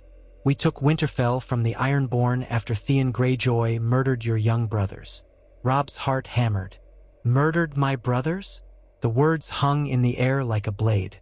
"What proof do you have? Where are their bodies?" The man shrugged carelessly. "Burned, they say, or perhaps fed to the dogs. My master might know more. But the Greyjoy whelp was found unconscious by our men, so we took him captive, dragged him to the dungeons. We hold the castle in your name if you wish to see it. Ramsay stands ready to welcome you." A cold hush descended. Several of Robb's knights went pale, exchanging glances. The mention of Bran and Rickon seared Robb's mind. He had heard conflicting stories before, but now the words hit with terrifying directness. He forced himself to remain outwardly calm. "If Theon is your prisoner, deliver him to me. Winterfell is mine, not your master's." The black-clad rider spread his hands. "My master awaits you. He said you'd likely come to reclaim your seat. Consider it done with his compliments. We will esco you to Winterfell if you choose to accept. But we must caution you, there are many repairs yet to be made. The walls are broken in places, the keep was burned. We have some men, but we cannot guarantee your safety if you bring a large force." Roose Bolton's face gave nothing away, though a slight tension betrayed him as he regarded the riders bearing his family's sigil. He spoke softly to Robb. "It seems my bastard has grown bold indeed. Do you plan to accept their so-called invitation?" Robb weighed the risk, but it was Winterfell. He could not abandon it to Ramsay Snow. He looked back at his men. Dacy Mormont, Ser Wendell Manderly, who had joined them on the march, and others who wore the Stark direwolf with pride. They had all come for one purpose. "We march," Robb said loudly. "We do not need an escort, but you may ride ahead and inform your master we come to claim our ancestral seat. Let there be no trouble. I would not see the bastard or his men hindered, if they have not harmed the castle further and remain loyal. But if they have spilled innocent blood, I will see justice done." The black-clad rider gave a mocking bow. "As you say, my king." Then he and his men turned their horses and rode off, disappearing over the next rise. A sullen quiet lingered. Robb's men looked to him, some uncertain. Dacy whispered, "This smells of a trap." "I know," Robb said, voice tight, "but we have no choice. We must see for ourselves what's become of Winterfell." He gave the order to continue on the old road, doubling the watch and dispatching outriders to guard their flanks. Each man fastened swords or axes in easy reach, expecting the worst. Through the next day, they rode under a sky as gray as slate, passing open fields strewn with patches of early snow. No villages appeared. The farmland near Winterfell had been abandoned or burned. It seemed. Ruin lay everywhere. Crumbling fences, blackened walls, the remains of herricks. Before midday on the second day, they saw the familiar outlines of Winterfell's towers rising from the plain, crowned by swirling ravens. Robb's heart clenched. Smoke curled from somewhere beyond the broken gatehouse, though not as thick as an ongoing fire, more like smoldering wreckage. The walls, once proud and gray, were scorched in places, with collapsed sections near the eastern side. The twin gates were battered, half hanging from their hinges. The moat that once surrounded the outer defenses was partially filled with rubble. All told, it looked as though a great chunk of the castle had caved in on itself. For a long, terrible moment, Robb could not speak. He heard men muttering curses or prayers. Some stared grimly. This was the seat of House Stark, the ancestral home from which they drew pride and identity, now reduced to a battered husk. A horn sounded from the walls. Figures appeared along the ramparts. Men wearing Bolton colors, along with a scattering of other unrecognizable gear. The battered gates shuddered open. A group of riders emerged, leading the way. At their head, flanked by a pair of hounds, rode Ramsay Snow. Pale, with a smirking mouth and dark, oily hair, the bastard circled his horse in front of the gate as though inviting them to approach. Robb spurred his mount forward, Grey Wind loping at his side. 100 of his best men followed at a measured pace. He would not leave himself too exposed. Bolton rode near him, silent but watchful. As they neared, Ramsay's lips curled in a sick approximation of a grin. "Your Grace," he called. "Welcome home." Robb reined in, sizing up the bastard. He did not look like a polite host. His armor bore fresh scratches, presumably from the fighting with the Ironborn. At his belt hung a short, brutal-looking flaying knife. The dogs sniffed at Grey Wind and growled, though they retreated slightly when Grey Wind bared teeth in a silent snarl. "Where is Theon?" Robb demanded. "And what have you done in my father's halls?" Ramsay spread his hands in mock innocence. "As I said, we drove out the Ironborn. We took Theon captive. The castle is yours to do with as you will. I've tried to keep it from falling into total ruin, but the Ironborn saw fit to burn it before we arrived. Now I serve you as my father does. I've merely been holding the seat until you returned." His voice had a strange, feral quality, and Robb did not miss the madness lurking behind his eyes. "I will see it for myself," Robb said tersely. "Take me to Theon, and if you've tortured or harmed him, beyond what is lawful for a prisoner of war, I will see you pay for it." Ramsay's smile faltered, replaced by a flicker of something else. Irritation, maybe.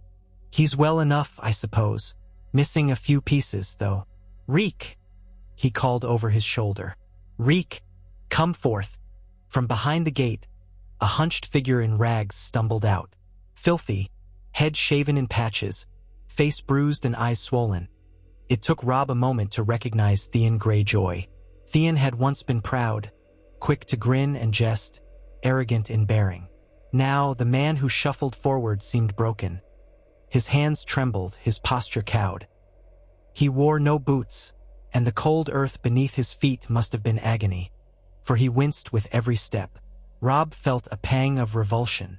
This was Theon, Ned Stark's former ward, who had betrayed them. He deserved punishment indeed, but this was monstrous. "Gods!" he muttered under his breath. Even Bolton gave the faintest narrowing of his eyes. Theon gazed up at Robb with a flicker of recognition in his haunted gaze. He opened his mouth, but only a rasp came out. Robb, your sisters. Alive?" Robb swallowed hard. "Yes, Theon, they are safe thanks to an accord. But what of Bran and Rickon? Did you kill them?" Theon let out a desperate, broken sob, hugging himself. "Never found them. Burned 2 orphans. I never had them. Ramsay made me." The rest was a tangle of sobs and incoherent whimpers. Ramsay nudged Theon roughly with a boot. "Mind your manners, Reek. Speak when spoken to." Grey Wind growled, the hair on his neck bristling. Robb stared at Ramsay, fury building. "You let him live in this condition? Why?" Ramsay shrugged. "A traitor who murdered your brothers hardly deserves a featherbed and fine clothes. Does he? I was extracting information, trying to learn what really happened to your precious siblings. Theon insisted he never had them. He claims they escaped. He claims the burnt bodies in Winterfell's courtyard were just some peasant boys. I believed him eventually. He's not so good at lying now, as you can see." A mixture of relief and raw dread stirred in Robb's heart. If Theon was telling the truth, then Bran and Rickon might still be alive somewhere. They might have escaped, but they were lost. Where? And if that was so, Theon had tortured 2 poor orphans to maintain a facade. Robb clenched his fists. "You've tormented him enough," he said coldly. "He is my prisoner now, mine to judge for his crimes." "Take him," Ramsay said, feigning compliance. "He's worthless to me. He whimpers at every shadow." Bolton slid a glance at his bastard. "You made him this way, did you not?" Ramsay laughed low in his throat. He made himself this way, father. I only helped him see the truth. Robb felt a chill at that word father from Ramsay's lips. Roose Bolton's face remained impassive, but something flickered in his pale eyes. For the barest moment, Robb suspected that Bolton's influence upon his bastard was more complicated than he knew.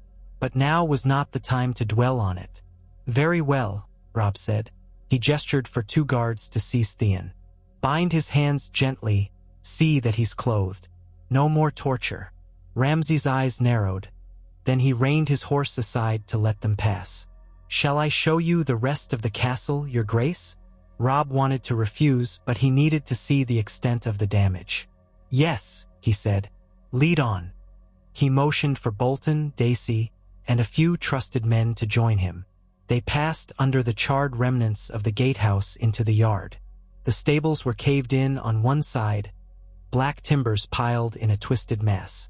The main keep's upper floors had collapsed from the fire, leaving the ground floor partially open to the sky. The walls were marred with scorch marks. The great hall, once so warm and familiar, stood blackened. Glass windows shattered, chunks of stone fallen from the arched supports. The hot pools near the godswood still steamed, at least that ancient heat from deep within the earth. But even the godswood showed signs of disarray. Branches littering the ground, the weirwood's leaves rustling in an icy breeze. Ramsay guided them with a grandiose flourish, as though he were the master giving a tour. We have men stationed in the hall to keep out the cold. Many interior corridors collapsed.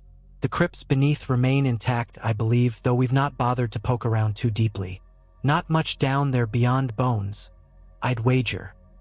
Robb ignored Ramsay's tone. He dismounted in the courtyard and handed his reins to a guard. Grey Wind followed, head lowered, sniffing warily. You say you hold this castle in my name, Robb said. Then you'll have no objection to me placing my own men here, reorganizing its defense. Ramsay feigned a gracious bow. All I have is yours, my king. The corners of Robb's mouth tightened. And I'll have your men as well, to swear new oaths or be gone. If you or any man in your service committed atrocities beyond what was necessary to oust the Ironborn, they will answer for it. A muscle twitched in Ramsay's jaw, but he kept his grin. My father is your loyal bannerman.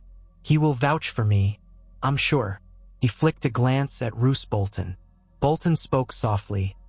I am surprised by your thoroughness, Ramsay, but I suppose necessity drives extremes. Theon's crimes were dire. Perhaps we should not dwell on your methods, so long as the castle is returned. The important matter is whether the seat is truly secure for House Stark now.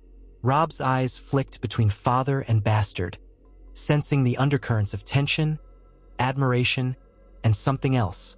At last, he nodded curtly. I will examine the castle properly. You, he said to Ramsay, will remain at your father's side or in my custody, at least until I am satisfied your men are not a danger to the small folk. Ramsay stiffened slightly. As you say, I meant only to do my duty. Robb turned away from him, stepping through the ruined courtyard. Grey Wind padded beside him, sniffing the air. The old well near the training yard was half filled with debris. Patches of melted snow turned the ground to slush, and a chill wind rattled the burnt timbers. Robb could almost see ghosts here. Illusions of a younger Bran climbing the walls, Rickon chasing after a direwolf pup, Sansa crossing the yard with her head in a book, Arya rolling her eyes at her sister's sewing. Now it was all ruin, and the memories cut deep. The boys might be alive, Dacey said quietly, stepping up beside him. That's hope, at least. Robb nodded, though his throat felt tight. He had prayed for that. And yet, they were lost somewhere in the wild, hunted perhaps by bandits or wolves or the cold. Was it truly better than death? Yes, he told himself fiercely. They are Starks. They can endure. We'll search, he said. Spread word through the north that if anyone finds them, they're to bring them to me at once. Offer a reward if we must. We should set out searching ourselves, if time and winter allow, Dacey offered. Robb agreed in principle but knew his presence might be needed here first. Once I reorganize Winterfell, I'll send parties in all directions. We'll check the last hearth, the smaller holds, anywhere they might have taken refuge. She nodded, eyeing the battered keep. What of Winterfell itself? Can't be properly repaired until spring, maybe not even then. We don't have the manpower or resources. Not with half the north burned and winter coming on. He lifted his gaze to the broken towers. We'll do what we can to shore up the walls. Keep out raiders. The heart of the castle might be too damaged to fix before the snows. Men can quarter in the outbuildings or in temporary shelters. The hot pools will help some. But you're right, Winterfell won't be whole again for a long time. Still, a half-ruined home is our home. The day wore on, and Robb found himself settling disputes among Bolton men, hearing accounts from terrified small folk, assessing whether food stores survived in the underground cellars. Many had been looted or burned, but a portion remained intact behind collapsed stone. He ordered men to clear the rubble, salvage what they could. The constant ache in his heart never subsided. For his father, for the childhood innocence that once defined these walls, for the uncertain fates of Bran and Rickon. Even the newly minted peace with the Lannisters felt distant. This was his reality, the heartbreak of a ruined keep and a battered people. By dusk, the army had pitched tents in the courtyard or found places in the hall that still had a roof. Robb took the old solar in the main keep, or what remained of it, as a temporary command post. Much of the upper floors were blackened debris, so the men hammered planks to make a partial barrier against the open sky. Gray wind roamed, sniffing at shadows. Bolton had taken a smaller chamber for himself, and Ramsay had been relegated to a drafty tower corner under guard. As Robb pored over a ledger of supplies, he caught a glimpse of movement at the battered archway.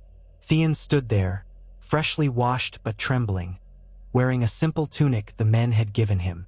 A guard lingered behind him warily. Robb looked up, stomach twisting at how changed Theon was. Gone was the brash smirk, replaced by hollow eyes and a haunted look.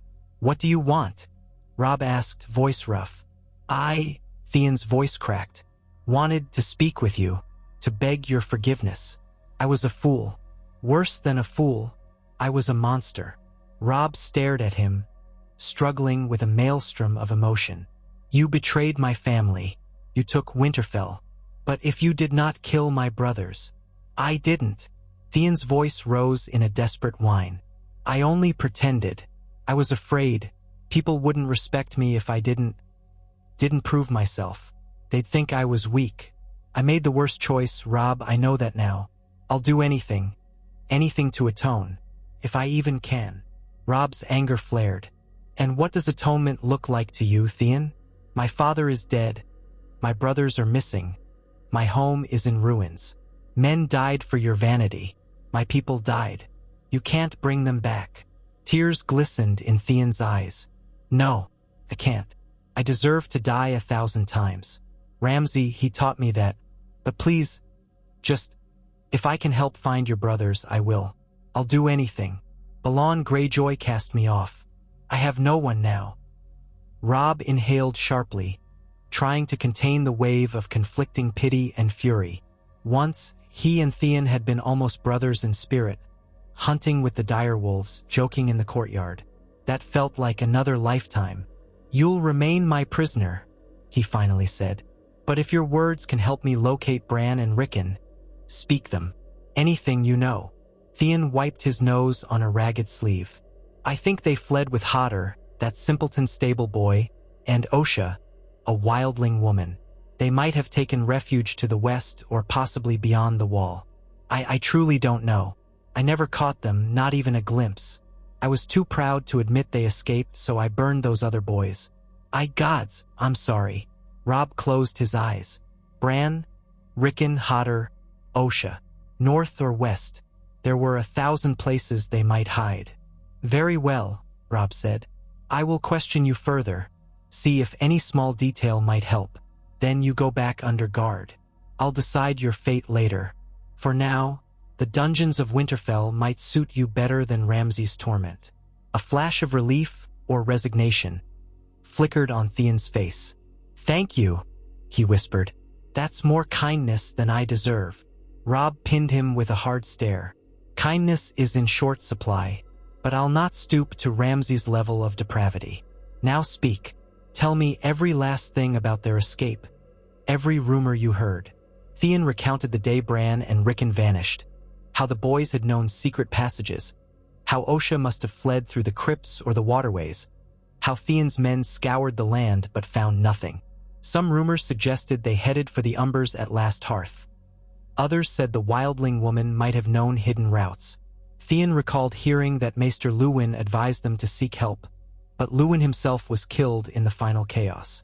When Theon had finished, his voice spent and shaking, Robb nodded curtly. We'll follow these leads. If it turns out you lied, your punishment will be swift. He signaled to the guard. Take him to a cell beneath the great keep. Give him food and water. That is all. Theon bowed his head, a broken shell of a man, and allowed himself to be led away. Robb stared after him, feeling no satisfaction, only the heavy ache of unresolved grief. He placed his palms on the old wooden table, ignoring the swirl of cold wind from above. Gray wind pressed close, as if to lend him silent comfort. Outside, the night was darkening, and swirling snow rode the wind. Winterfell, half-burned, walls crumbling, had never felt so lonely or lost. Time crawled forward. Over the next few days, Robb consolidated control. He had Ramsay's men either swear fealty to him anew or face banishment. Some deserted under cover of darkness, presumably slinking away to the Dreadfort or into the winter wastes. Others bent the knee, though Robb saw no sincerity in their eyes. Ramsay himself submitted politely, though his smirk never left for long. Roose Bolton said little, but more than once, Robb caught him regarding his bastard with a calculating look. They rarely spoke of it in Robb's presence, but father and son had private words in the ruins of the Great Hall, or in shadowed corners. Some nights, the wind moaned through the cracks in the castle's stone. Robb took to walking the battlements with Grey Wind, staring out over the black fields, remembering a boyhood in these walls, the face of Ned Stark, the laughter of his siblings. He felt closer to ghosts than to living men. Yet the men who followed him needed leadership. Food stores had to be rationed, repairs begun. Word was sent to White Harbor, requesting shipments of grain or salted fish. Another raven flew south, informing Catelyn that he had reclaimed Winterfell, if only in broken form. He did not speak of Ramsay's cruelty in detail, nor of Theon's battered condition. He did not speak of the roiling confusion in his own heart, nor the question of how to punish Theon. A week into this effort, as the last leaves blew from the dying weirwood, Roose Bolton sought Robb out in the solar. This time, there was no sneer or cunning grin, just a somber air. "Your Grace," Bolton began, "the men are uneasy with Ramsay about. They whisper of horrors he inflicted. Even your own men question your tolerance of him." Robb studied Bolton, noticing lines of tension around the older man's mouth. "I do not tolerate him, but I cannot simply cast him out or execute him without cause. He helped drive the Ironborn from these walls, aiding me by your name. I am reluctant to reward that by a summary beheading. Yet clearly he's committed outrages." Bolton shifted his weight. "He is my bastard, and he is not easily controlled. If you order it, I will see him removed from Winterfell and taken to the Dreadfort. There we can keep him under watch." Robb frowned. "I'm not certain I want him entrenched in the Dreadfort, either. He's proven dangerous. A flicker of emotion, something akin to regret, passed across Bolton's normally impassive face. That is the truth, but I cannot keep him in irons forever, or he becomes a liability. If we push him too far, he might rebel or slip away altogether. He has a knack for savagery, but also for persuading cruel men to follow him. In uncertain times, men often gravitate to brutality, for it grants them easy answers." Robb tapped a finger on the table, frustration mounting. "This is a fine predicament. He's your blood, so I cannot simply have him executed without offending you and your house. And yet, leaving him free to do as he pleases might lead to more atrocity." Bolton inclined his head in acknowledgement. You speak truly. Might I suggest that, for the time being, you give him a command far from the seat of power, some frontier post where his presence can do little harm. Such as... Bolton paused, then quietly offered, the Night's Watch. It has ever been a place for criminals and bastards.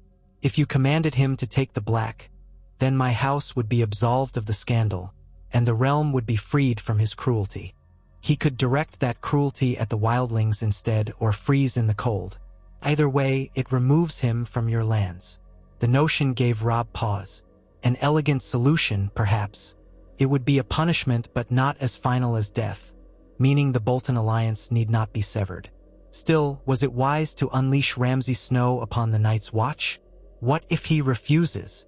Bolton's gaze flickered. If he refuses, you will have cause to pronounce him a traitor. Then you could, in good conscience, order his head struck off. The men might even cheer.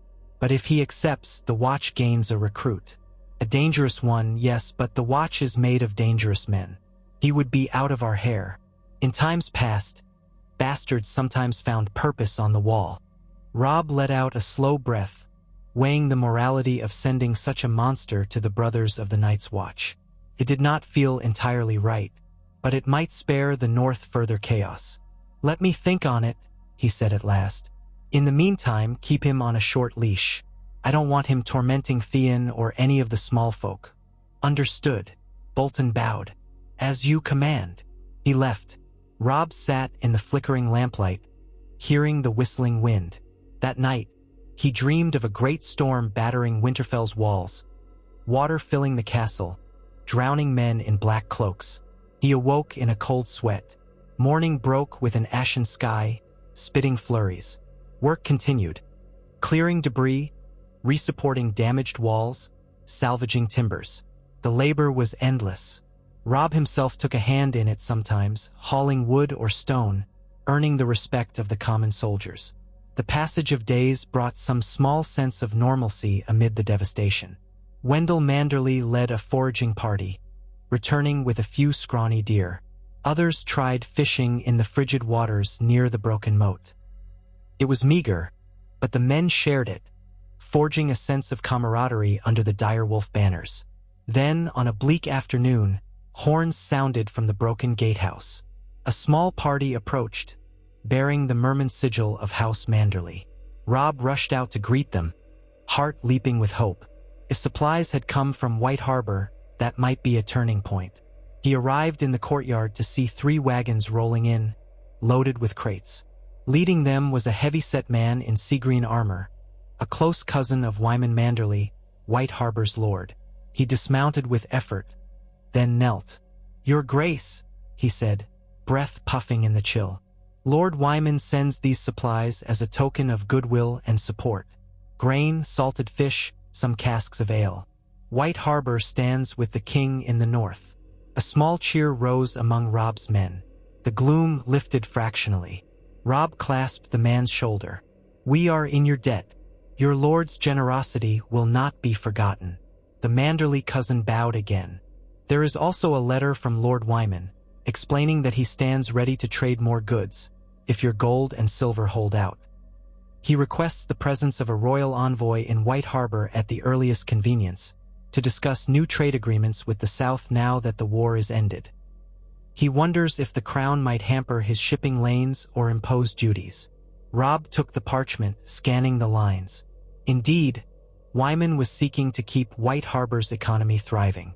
With the North separate from the Iron Throne in name, there might be complicated trade negotiations. Robb nodded. "I will send an envoy soon, or go myself if time allows. But the safety of Winterfell is my immediate concern." A hot meal that night, courtesy of the salted fish from White Harbor, improved spirits further. Some men told half-jokes around the fires. Others simply sighed in relief at the taste of fresh bread. Robb felt more hopeful than he had since crossing the Neck. Perhaps the North could endure. If they could hold on through the winter, perhaps by springtime, the realm would learn that House Stark stood firm.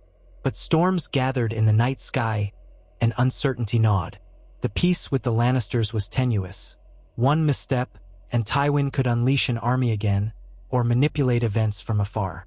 Balon Greyjoy still lurked on the Iron Islands, likely brooding on revenge. Stannis Baratheon remained on Dragonstone, rumored to be dabbling in dark magic. Daenerys Targaryen across the sea might have dragons at her command. And within the North itself, the shape of betrayal was never far, so long as men like Ramsay drew breath. 1 week later, an unexpected raven arrived in the half-cleared rookery. It bore a message from King's Landing. In tidy script and sealed with the Golden Lion, it read, "To Robb Stark, King in the North, from Lord Tywin Lannister, Hand of the King. I trust this finds you well. We continue to uphold our agreement as concluded at Harrenhal. The Riverlands are now free of Lannister forces, and we have recalled the men occupying your southern roads. Trade flows again through the neck. In accordance with the treaty, we request an immediate discussion of the betrothal arrangement previously proposed, whereby a child of House Stark or one of your chief bannermen might be matched to Prince Tommen or Princess Myrcella. The Crown deems this a vital step in sealing our newfound peace. I invite you or your envoy to visit the capital for a formal negotiation, or propose a neutral meeting place if you prefer. The Queen Regent is most eager to see that these alliances secure the realm for future generations. Signed, Tywin of House Lannister." Robb read it twice, a cold weight settling in his stomach. This was the second time they pressed the matter. If he refused outright, it might be seen as a breach of faith and insult. If he accepted, it meant binding the North in a marriage alliance with the Lannisters, the family that had executed his father and held his sisters captive. The thought of wedding any Stark to a Lannister chilled him. Yet realpolitik was harsh. He had pressed for peace, and this was the price demanded. He brought the letter to Roose Bolton in the battered Solar. Bolton read it carefully, expression unreadable. "It seems your dear friends in King's Landing wish to ensure the North does not slip away entirely. A marriage alliance is the oldest trick in the book." Robb grimaced. "They will not be satisfied with a nominal arrangement. They'll want a child of mine, or perhaps Sansa. But I will not throw Sansa back into their clutches." He scowled, thinking of his mother's reaction if the Lannisters demanded Sansa's hand in marriage. She would never agree, and Sansa herself, after her experiences, would be horrified. Bolton nodded slowly. "Then perhaps your uncle's child, or one of the Manderleys, or a Karstark, or an Umber. But it would not carry the same weight as a true Stark. The Lannisters are cunning. They might not accept a mere bannerman's match." Robb paced the floor, boots crunching on stray rubble. "If I had children, they'd be babes, and I'm not even wed. They might suggest that I marry Myrcella. She's only a girl, though, and I'm not certain of her age. She can't be more than 10 or 11 now." Bolton's lips curved slightly. "Betrothals often take years to fulfill. They might propose that you wed as soon as the girl is of age. A political arrangement, sealed with the promise of future children uniting House Stark and House Lannister." The very idea made Robb's skin crawl. "I can't imagine my mother abiding that, or me for that matter. But if refusing means reopening hostilities, the North cannot bear another war so soon."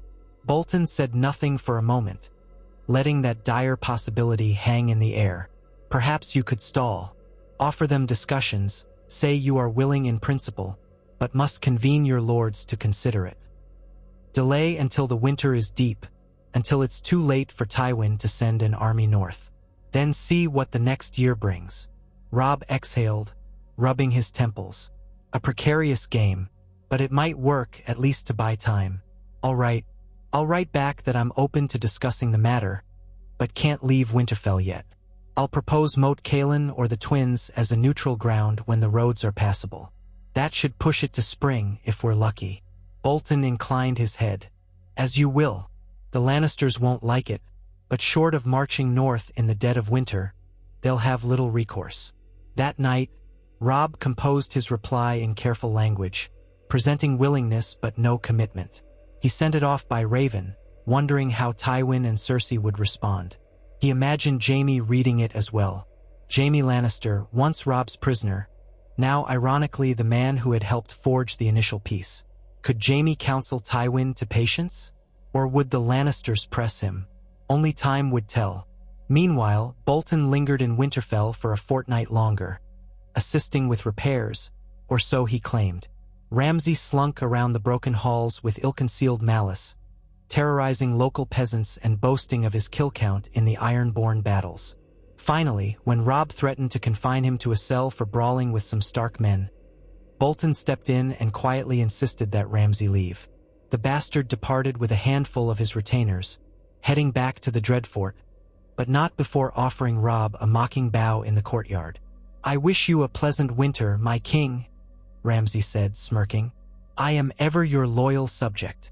The dogs at his side snarled as Grey Wind snarled back. Robb said nothing, only watched him go, uneasy relief stirring. Once father and bastard were gone, the mood in Winterfell brightened. The men set about reinforcing the walls with fewer disruptions or cruelties. Theon remained in the dungeons, under guard but no longer tortured. Some men believed he should be executed at once. Others whispered that the king showed mercy. Robb had not decided Theon's fate. Too much weighed on him still. Slowly, the days shortened into the heart of winter. Snow blanketed the ground, piling knee-deep in some corners of the courtyard. A hush fell over the battered keep. Many of Robb's forces had to be dispatched to guard the roads or return to their own lands to see to harvests or winter stores. By the time the solstice approached, fewer than 300 men remained at Winterfell, though more would rotate back if needed. They stabled the horses in a corner of the yard that had been hastily roofed, chopping firewood incessantly to keep from freezing. Each day, crows circled overhead, black spots against a white sky. Despite the bleakness, Robb felt a faint sense of belonging in these walls, battered though they were. He walked the ruined corridors, recalling better times. If the gods were just, Bran and Rickon might come home in the spring, and the North might find a measure of peace. He prayed for it beneath the weirwood, whose face stared blindly at him through falling snow. Sometimes, in the quiet, he almost heard his father's voice in the wind, telling him to be strong, to endure. The old gods, he hoped, were still watching. Word came from Riverrun that Sansa and Arya were recovering well. Arya chafed at the constraints of the castle, wanting to wield a sword or explore the roads. Sansa took comfort in the relative safety, but old nightmares lingered. Catelyn worried for her son, wanting him to come south for the winter and let the North lie. But Robb could not bring himself to abandon Winterfell. Not now. He wrote often, sending ravens through the storms, describing the progress, the obstacles, the precarious state of the realm. His mother's replies urged caution, asked about Theon's fate, wondered if the Lannisters might betray their peace. Always, Robb had no certain answer. Winter deepened, lakes froze solid, streams slowed to trickles beneath sheets of ice. Wolves howled at night, echoing across snowy plains. Some men claimed to hear direwolves among them, perhaps even glimpsing large shapes in the distance. It made Robb's heart leap.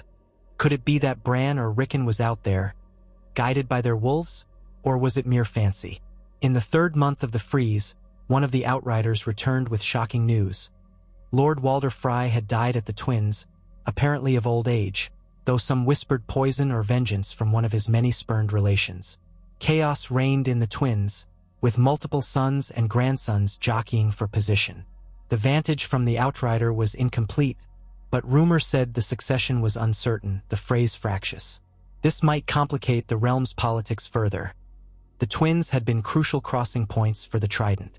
In the older timeline, Walder had orchestrated the Red Wedding, but that never occurred here. Still, the Freys were a dangerously unpredictable house. Robb took note, uncertain how it might affect the shape of the North's dealings with the Riverlands. Before long, though, other concerns overshadowed even that. Another raven arrived, this one from Castle Black, carrying a desperate message. The Night's Watch faced a wildling threat of unprecedented scale. Wildlings under the King Beyond the Wall, Mance Rayder, were gathering a host. The letter begged the North for aid, warning that thousands of free folk might cross the wall. The crow who arrived was half dead with frostbite, but he roused enough to explain that Lord Commander Mormont had led an expedition beyond the wall and had not returned. Darkness and cold reigned there, along with tales of walking corpses. Most men at Winterfell scoffed at that part. Surely a tall tale, but the threat of a massive wildling invasion was real enough. Robb read the scrawled plea by lamplight, unsettled. The letter mentioned that Jon Snow, Robb's half-brother, had been with the Lord Commander when they ventured north and was now presumed missing. Robb's heart clenched. Jon was of the Night's Watch, sworn to defend the realm from precisely these threats. The letter ended with a dire entreaty. Any in the north who can send men, provisions, or arms to Eastwatch or Castle Black, do so at once. The Watch is desperate. He weighed what to do. Winterfell was in tatters. His own forces were thinned. Yet if the Watch fell, the wildlings might pour into the north, or so the letter claimed. In normal times, each northern lord would send a token force, but these were not normal times. The war, the devastations, the shortage of food, all complicated matters. "We must do something," he told Daisy Mormont, who remained steadfast by his side. She frowned, crossing her arms. But how many men can we truly spare? Bear Island's men are mostly returned home, and the Mormonts have to watch the seas. The Karstarks might help, but they're far to the east. The Umbers near the last hearth could muster, if they're not decimated by war. You can request each house send what they can, but in midwinter half the lords might ignore the call, focusing on their own survival. The Watch might freeze before help arrives. Robb clenched his fists. Yet we can't ignore it. Jon is out there. My father always taught me the Watch was vital to the realm. War with the South or not, we're all mortal if the wall is breached. Daisy's gaze softened. Then lead, my king. Issue the call. See who answers. Maybe muster a party here at Winterfell, volunteers at least. If the Watch truly faces thousands of wildlings, you'll need more than a token. But traveling north in these conditions is close to madness. Then madness it must be, Robb said grimly. We are Starks. The north is ours to defend. He swiftly wrote letters, commanding each northern house to send what aid they could to Castle Black, if only a few men and some provisions. He also decided that he himself would lead a detachment, perhaps a small one, but enough to show leadership and inspire others to follow. Let it not be said that the king in the north turned his back on the Watch in its darkest hour. Many of his men balked. The roads are near impassable, they protested. Bands of outlaws roam. The cold alone could kill a man. Robb stood firm. He would not force all to join him. He asked for volunteers. From 300, he got 100 men who pledged to ride with him, though some were older veterans who insisted on repaying the Watch for old debts. Others were eager for glory or simply loyal to their king. They packed supplies, furs, and extra feed for the horses. Daisy Mormont offered to come as well, determined not to let Robb face the unknown alone. Before leaving, Robb placed the day-to-day command of Winterfell in the hands of Ser Rodrik Castle's nephew. Since Rodrik himself had died in this timeline, defending the castle, the nephew, Jory Castle's younger cousin, was green but devoutly loyal. Robb gave instructions to continue repairs, keep a watch for any sign of the Boltons or Ironborn. He left instructions for Theon to remain imprisoned. Perhaps if they returned, they might finally judge him. In a snow-laden dawn, Robb and his volunteers departed Winterfell, armed with heavy cloaks and as many provisions as they could carry on packhorses. Gray wind bounded at the vanguard, unaffected by the cold. The sky was pearl white, and the wind whistled across the ruined battlements as they rode out the gates. Robb looked back only once, seeing the smoke from the makeshift fires curling from the half-collapsed keep. He felt a pang of longing, for the day Winterfell might be whole again, but he knew the road ahead demanded his focus. They made for the King's Road, planning to head north to Castle Black. The Umbers might provide shelter at Last Hearth, if they were well disposed. With luck, they could reach the wall in under a fortnight, though in winter conditions that was optimistic. Perhaps the threat was exaggerated. Yet the letter from the Watch was desperate enough that Robb suspected the danger was all too real. If Jon Snow and Jeor Mormont were missing, something dire was afoot. Thus began a treacherous journey. The first days were not terrible. Powdery snow, manageable drifts. But by the time they passed the place where the King's Road bent east of Long Lake, the weather took a brutal turn. A blizzard howled in from the shivering sea, dumping foot upon foot of snow. The column slowed to a crawl. They took shelter in a half-ruined holdfast, huddling around small fires. Men cursed as the wind found every gap in their cloaks. Horses sickened, a few dying from exposure. Wolves prowled the perimeter at night, eyes glowing in the firelight. Still, Robb pressed on. Day after day, they advanced. He refused to let them turn back. The memory of Jon Snow, a brother in all but name, spurred him forward. If Jon was in peril beyond the wall, how could Robb do less? Han try to help? And if the wildlings truly threatened the realm, how could the king in the north hide behind broken walls while his land was invaded? Some men muttered that the Watch might be exaggerating, but the vow Robb had made to defend the north was absolute. On the 10th day, they came upon a band of men in stark livery, riders from House Umber, or so it seemed. They looked half-frozen, gathered around a fire in the lee of a hill. Robb hailed them, and they recognized him with surprise and relief. Their leader was an older man named Eddard Umber, nephew to the Great Jon. He told Robb they were also heading to the wall, having received a plea from Castle Black. They had a small wagon of oats as tribute for the Watch, so Robb invited them to join forces. Strengthened by this addition, the party moved forward. At last, they saw the tall shape of the wall in the distance, a colossal barricade of ice stretching across the horizon, even in the swirling snow. They drew near Castle Black, expecting the black stone and wooden palisades. Instead, they found disarray. A broken gate, large footprints in the snow, bodies lying half-frozen near the tunnel entrance. A few black brothers stood watch on the ramparts, calling out warnings until they realized the newcomers were not wildlings. Then they let Robb's party approach warily. Inside, Castle Black was near chaos. The gates had been attacked. Part of the palisade was torn down. Ragged men in black cloaks hurried about, carrying beams, trying to shore up the defenses. One man with a bandage over half his face approached Robb, introducing himself as Donal Noy, the smith. "We'd have been overrun if Mance Rayder had launched a full assault," he said hoarsely. "But so far, the wildlings only test us in small raids. They gather beyond the wall, building numbers." Robb helped Donal dismount a moment. "What of Lord Commander Mormont? Lost beyond the wall nigh on 2 months past. Only a handful returned, half mad with fear. They babbled of whites, dead men walking. But we have little time for tall tales. The wildlings are real enough, an army of thousands, so they say. It's all we can do to man the wall. We're short on rations, weapons, men."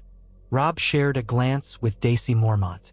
She looked shaken at this mention of her kinsman Jeor Mormont missing, but she said nothing. Robb turned to Donal Noy. "We've brought some supplies and 100 men. It's not much, but we'll fight with you if the wildlings come." Noy's shoulders sagged in relief. "The king in the north indeed. We're grateful, your grace." Robb learned that Ser Alliser Thorne had taken a measure of command in Mormont's absence, though Thorne was unpopular. The Watch was in fractious condition, new recruits thrown among older veterans. No one certain if the Lord Commander lived. Rumors abounded. Mance Rayder had giants, mammoths, maybe even magic. The wildlings fled something worse in the far north, White Walkers, if the stories were true. Robb set his men to help where they could, fortifying the walls, training the Watch in better spear tactics, distributing the meager supplies. They scouted the area south of Castle Black, ensuring no wildling parties lurked. Each day, storms battered them. Daisy sent ravens from the Watch's rookery, urging more northern lords to come, to help man the wall. But winter's grip was fierce, and the roads nigh impassable. Robb doubted many would arrive in time. Nights were full of howling winds. Sometimes men glimpsed torches bobbing beyond the wall, far to the north, signifying wildling camps. The tension grew, each side waiting for the other to make a move. Robb patrolled the top of the wall once, peering out at the endless white wastes. The cold up there was like knives, the wind so strong it nearly blew him off. He wondered if Jon was out there, somewhere, or perhaps dead. The thought haunted him. After a fortnight, as they struggled to ration food, a new threat emerged. A large wildling war party approached from the west, threatening to flank Castle Black. The Watch had few resources to repel it. Robb volunteered to take a small force out the western gate, circle around, and hit the wildlings before they could gather. It was a bold plan in this weather, travel across the winter-blasted terrain, seeking an enemy likely more accustomed to the cold than they were. But it was the best chance to keep the Watch from being surrounded. They set out at dawn, about 60 men, half Watch brothers, half Northmen. Daisy Mormont insisted on leading the Bear Island men. Eddard Umber came, too. The going was brutal. Deep snow, hidden ice, punishing winds. Several men fell ill, one broke a leg. They pressed on, guided by a ranger who claimed knowledge of the area. Days passed in a grueling slog. They found tracks in the snow, large footprints, some shaped like a giant's. The rumors might be true then. At last, near dusk, they spotted smoke rising from a hollow. Creeping closer, they saw a wildling camp, perhaps 100 men, with 2 woolly mammoths tethered near makeshift pens. Guards in furs ringed the perimeter. Robb swallowed. They were outnumbered, but maybe they could strike by surprise. If they scattered the camp, the Watch would be spared a two-front fight. He led the approach carefully. Men crouched behind snowdrifts. The light was fading, snow swirling thick, perfect for an ambush. Robb waited for the right moment. Dusk pressed close, turning the world gray. Then he gave the signal. Horn blasts sounded. Arrows whistled from the Watch archers. Northmen charged in an organized line, swords drawn, yelling into the storm. Wildlings scrambled, some half-dressed, others grabbing weapons, cursing in their guttural dialect. The fight was fierce and chaotic. One mammoth bellowed, ripping its tether from the ground, trampling a Watch brother. Another group of wildlings came from behind a row of pine trees, and a swirling melee erupted. Robb swung his sword at a tall wildling with an axe, steel clanging. A swirl of snow stung his eyes. Gray wind lunged at another foe, dragging him down. Daisy Mormont roared a battle cry, hacking through fur-clad warriors. The wildlings fought desperately, men and women both, but the ambush gave Robb's men an edge. Blood spattered the snow. The mammoth crashed into a wagon, sending splinters flying. A Watch ranger shot it with a crossbow, and the creature trumpeted in pain before stumbling, then lurching away. Bodies littered the hollow. Then, as quickly as it began, the wildlings' resistance collapsed. Some fled into the swirling darkness. Others dropped their weapons, kneeling. The Northmen panted, checking wounds, securing captives. Robb wiped sweat and melting snow from his brow, scanning for Daisy. He spotted her kneeling beside a fallen wildling, blade in hand. "We've done it," she panted, breathing hard. "But we paid in blood. We lost nearly a dozen men." Robb nodded grimly. "Better than letting them flank Castle Black. Gather the wounded. Make sure the prisoners are disarmed. We'll decide their fate later." That night, they sheltered in the wildling camp, stoking the fires high. They posted double guards, wary of a counterattack. Robb interrogated a captive who claimed to be a scout for Mance Raider's main force. The captive spat curses, saying that no matter what, the free folk would cross the wall. They fled a darkness behind them, he said, something even more fearsome than the crows. Robb pressed for details about Jon Snow. The captive only laughed bitterly.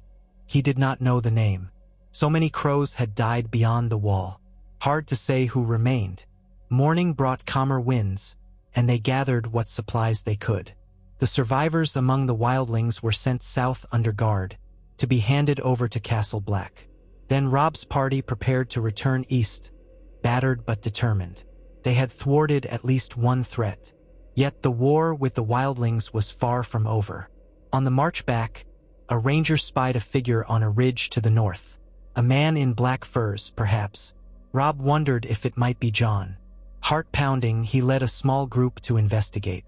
They scrambled up a rocky slope, only to find a deserted vantage point, fresh footprints leading away. In the distance, they saw only swirling snow. Disappointed, Robb returned to the main group. Hopes of reuniting with Jon flickered but did not die. Maybe next time, he told himself. They reached Castle Black to find more stragglers from the Watch returning from some doomed expedition, half frozen and speaking of whites. The garrison was near the breaking point, but at least the western threat had been temporarily checked. Over the next few days, ravens arrived from White Harbor and the Dreadfort, each promising a trickle of men or supplies, but slowed by winter. The watchers on the wall counted campfires in the far distance, too many to imagine. The main wildling host. The final confrontation was coming. In the swirl of that impending conflict, Robb Stark set his jaw. He was king in the north, keeper of an uneasy peace with the south, but champion now of the wall.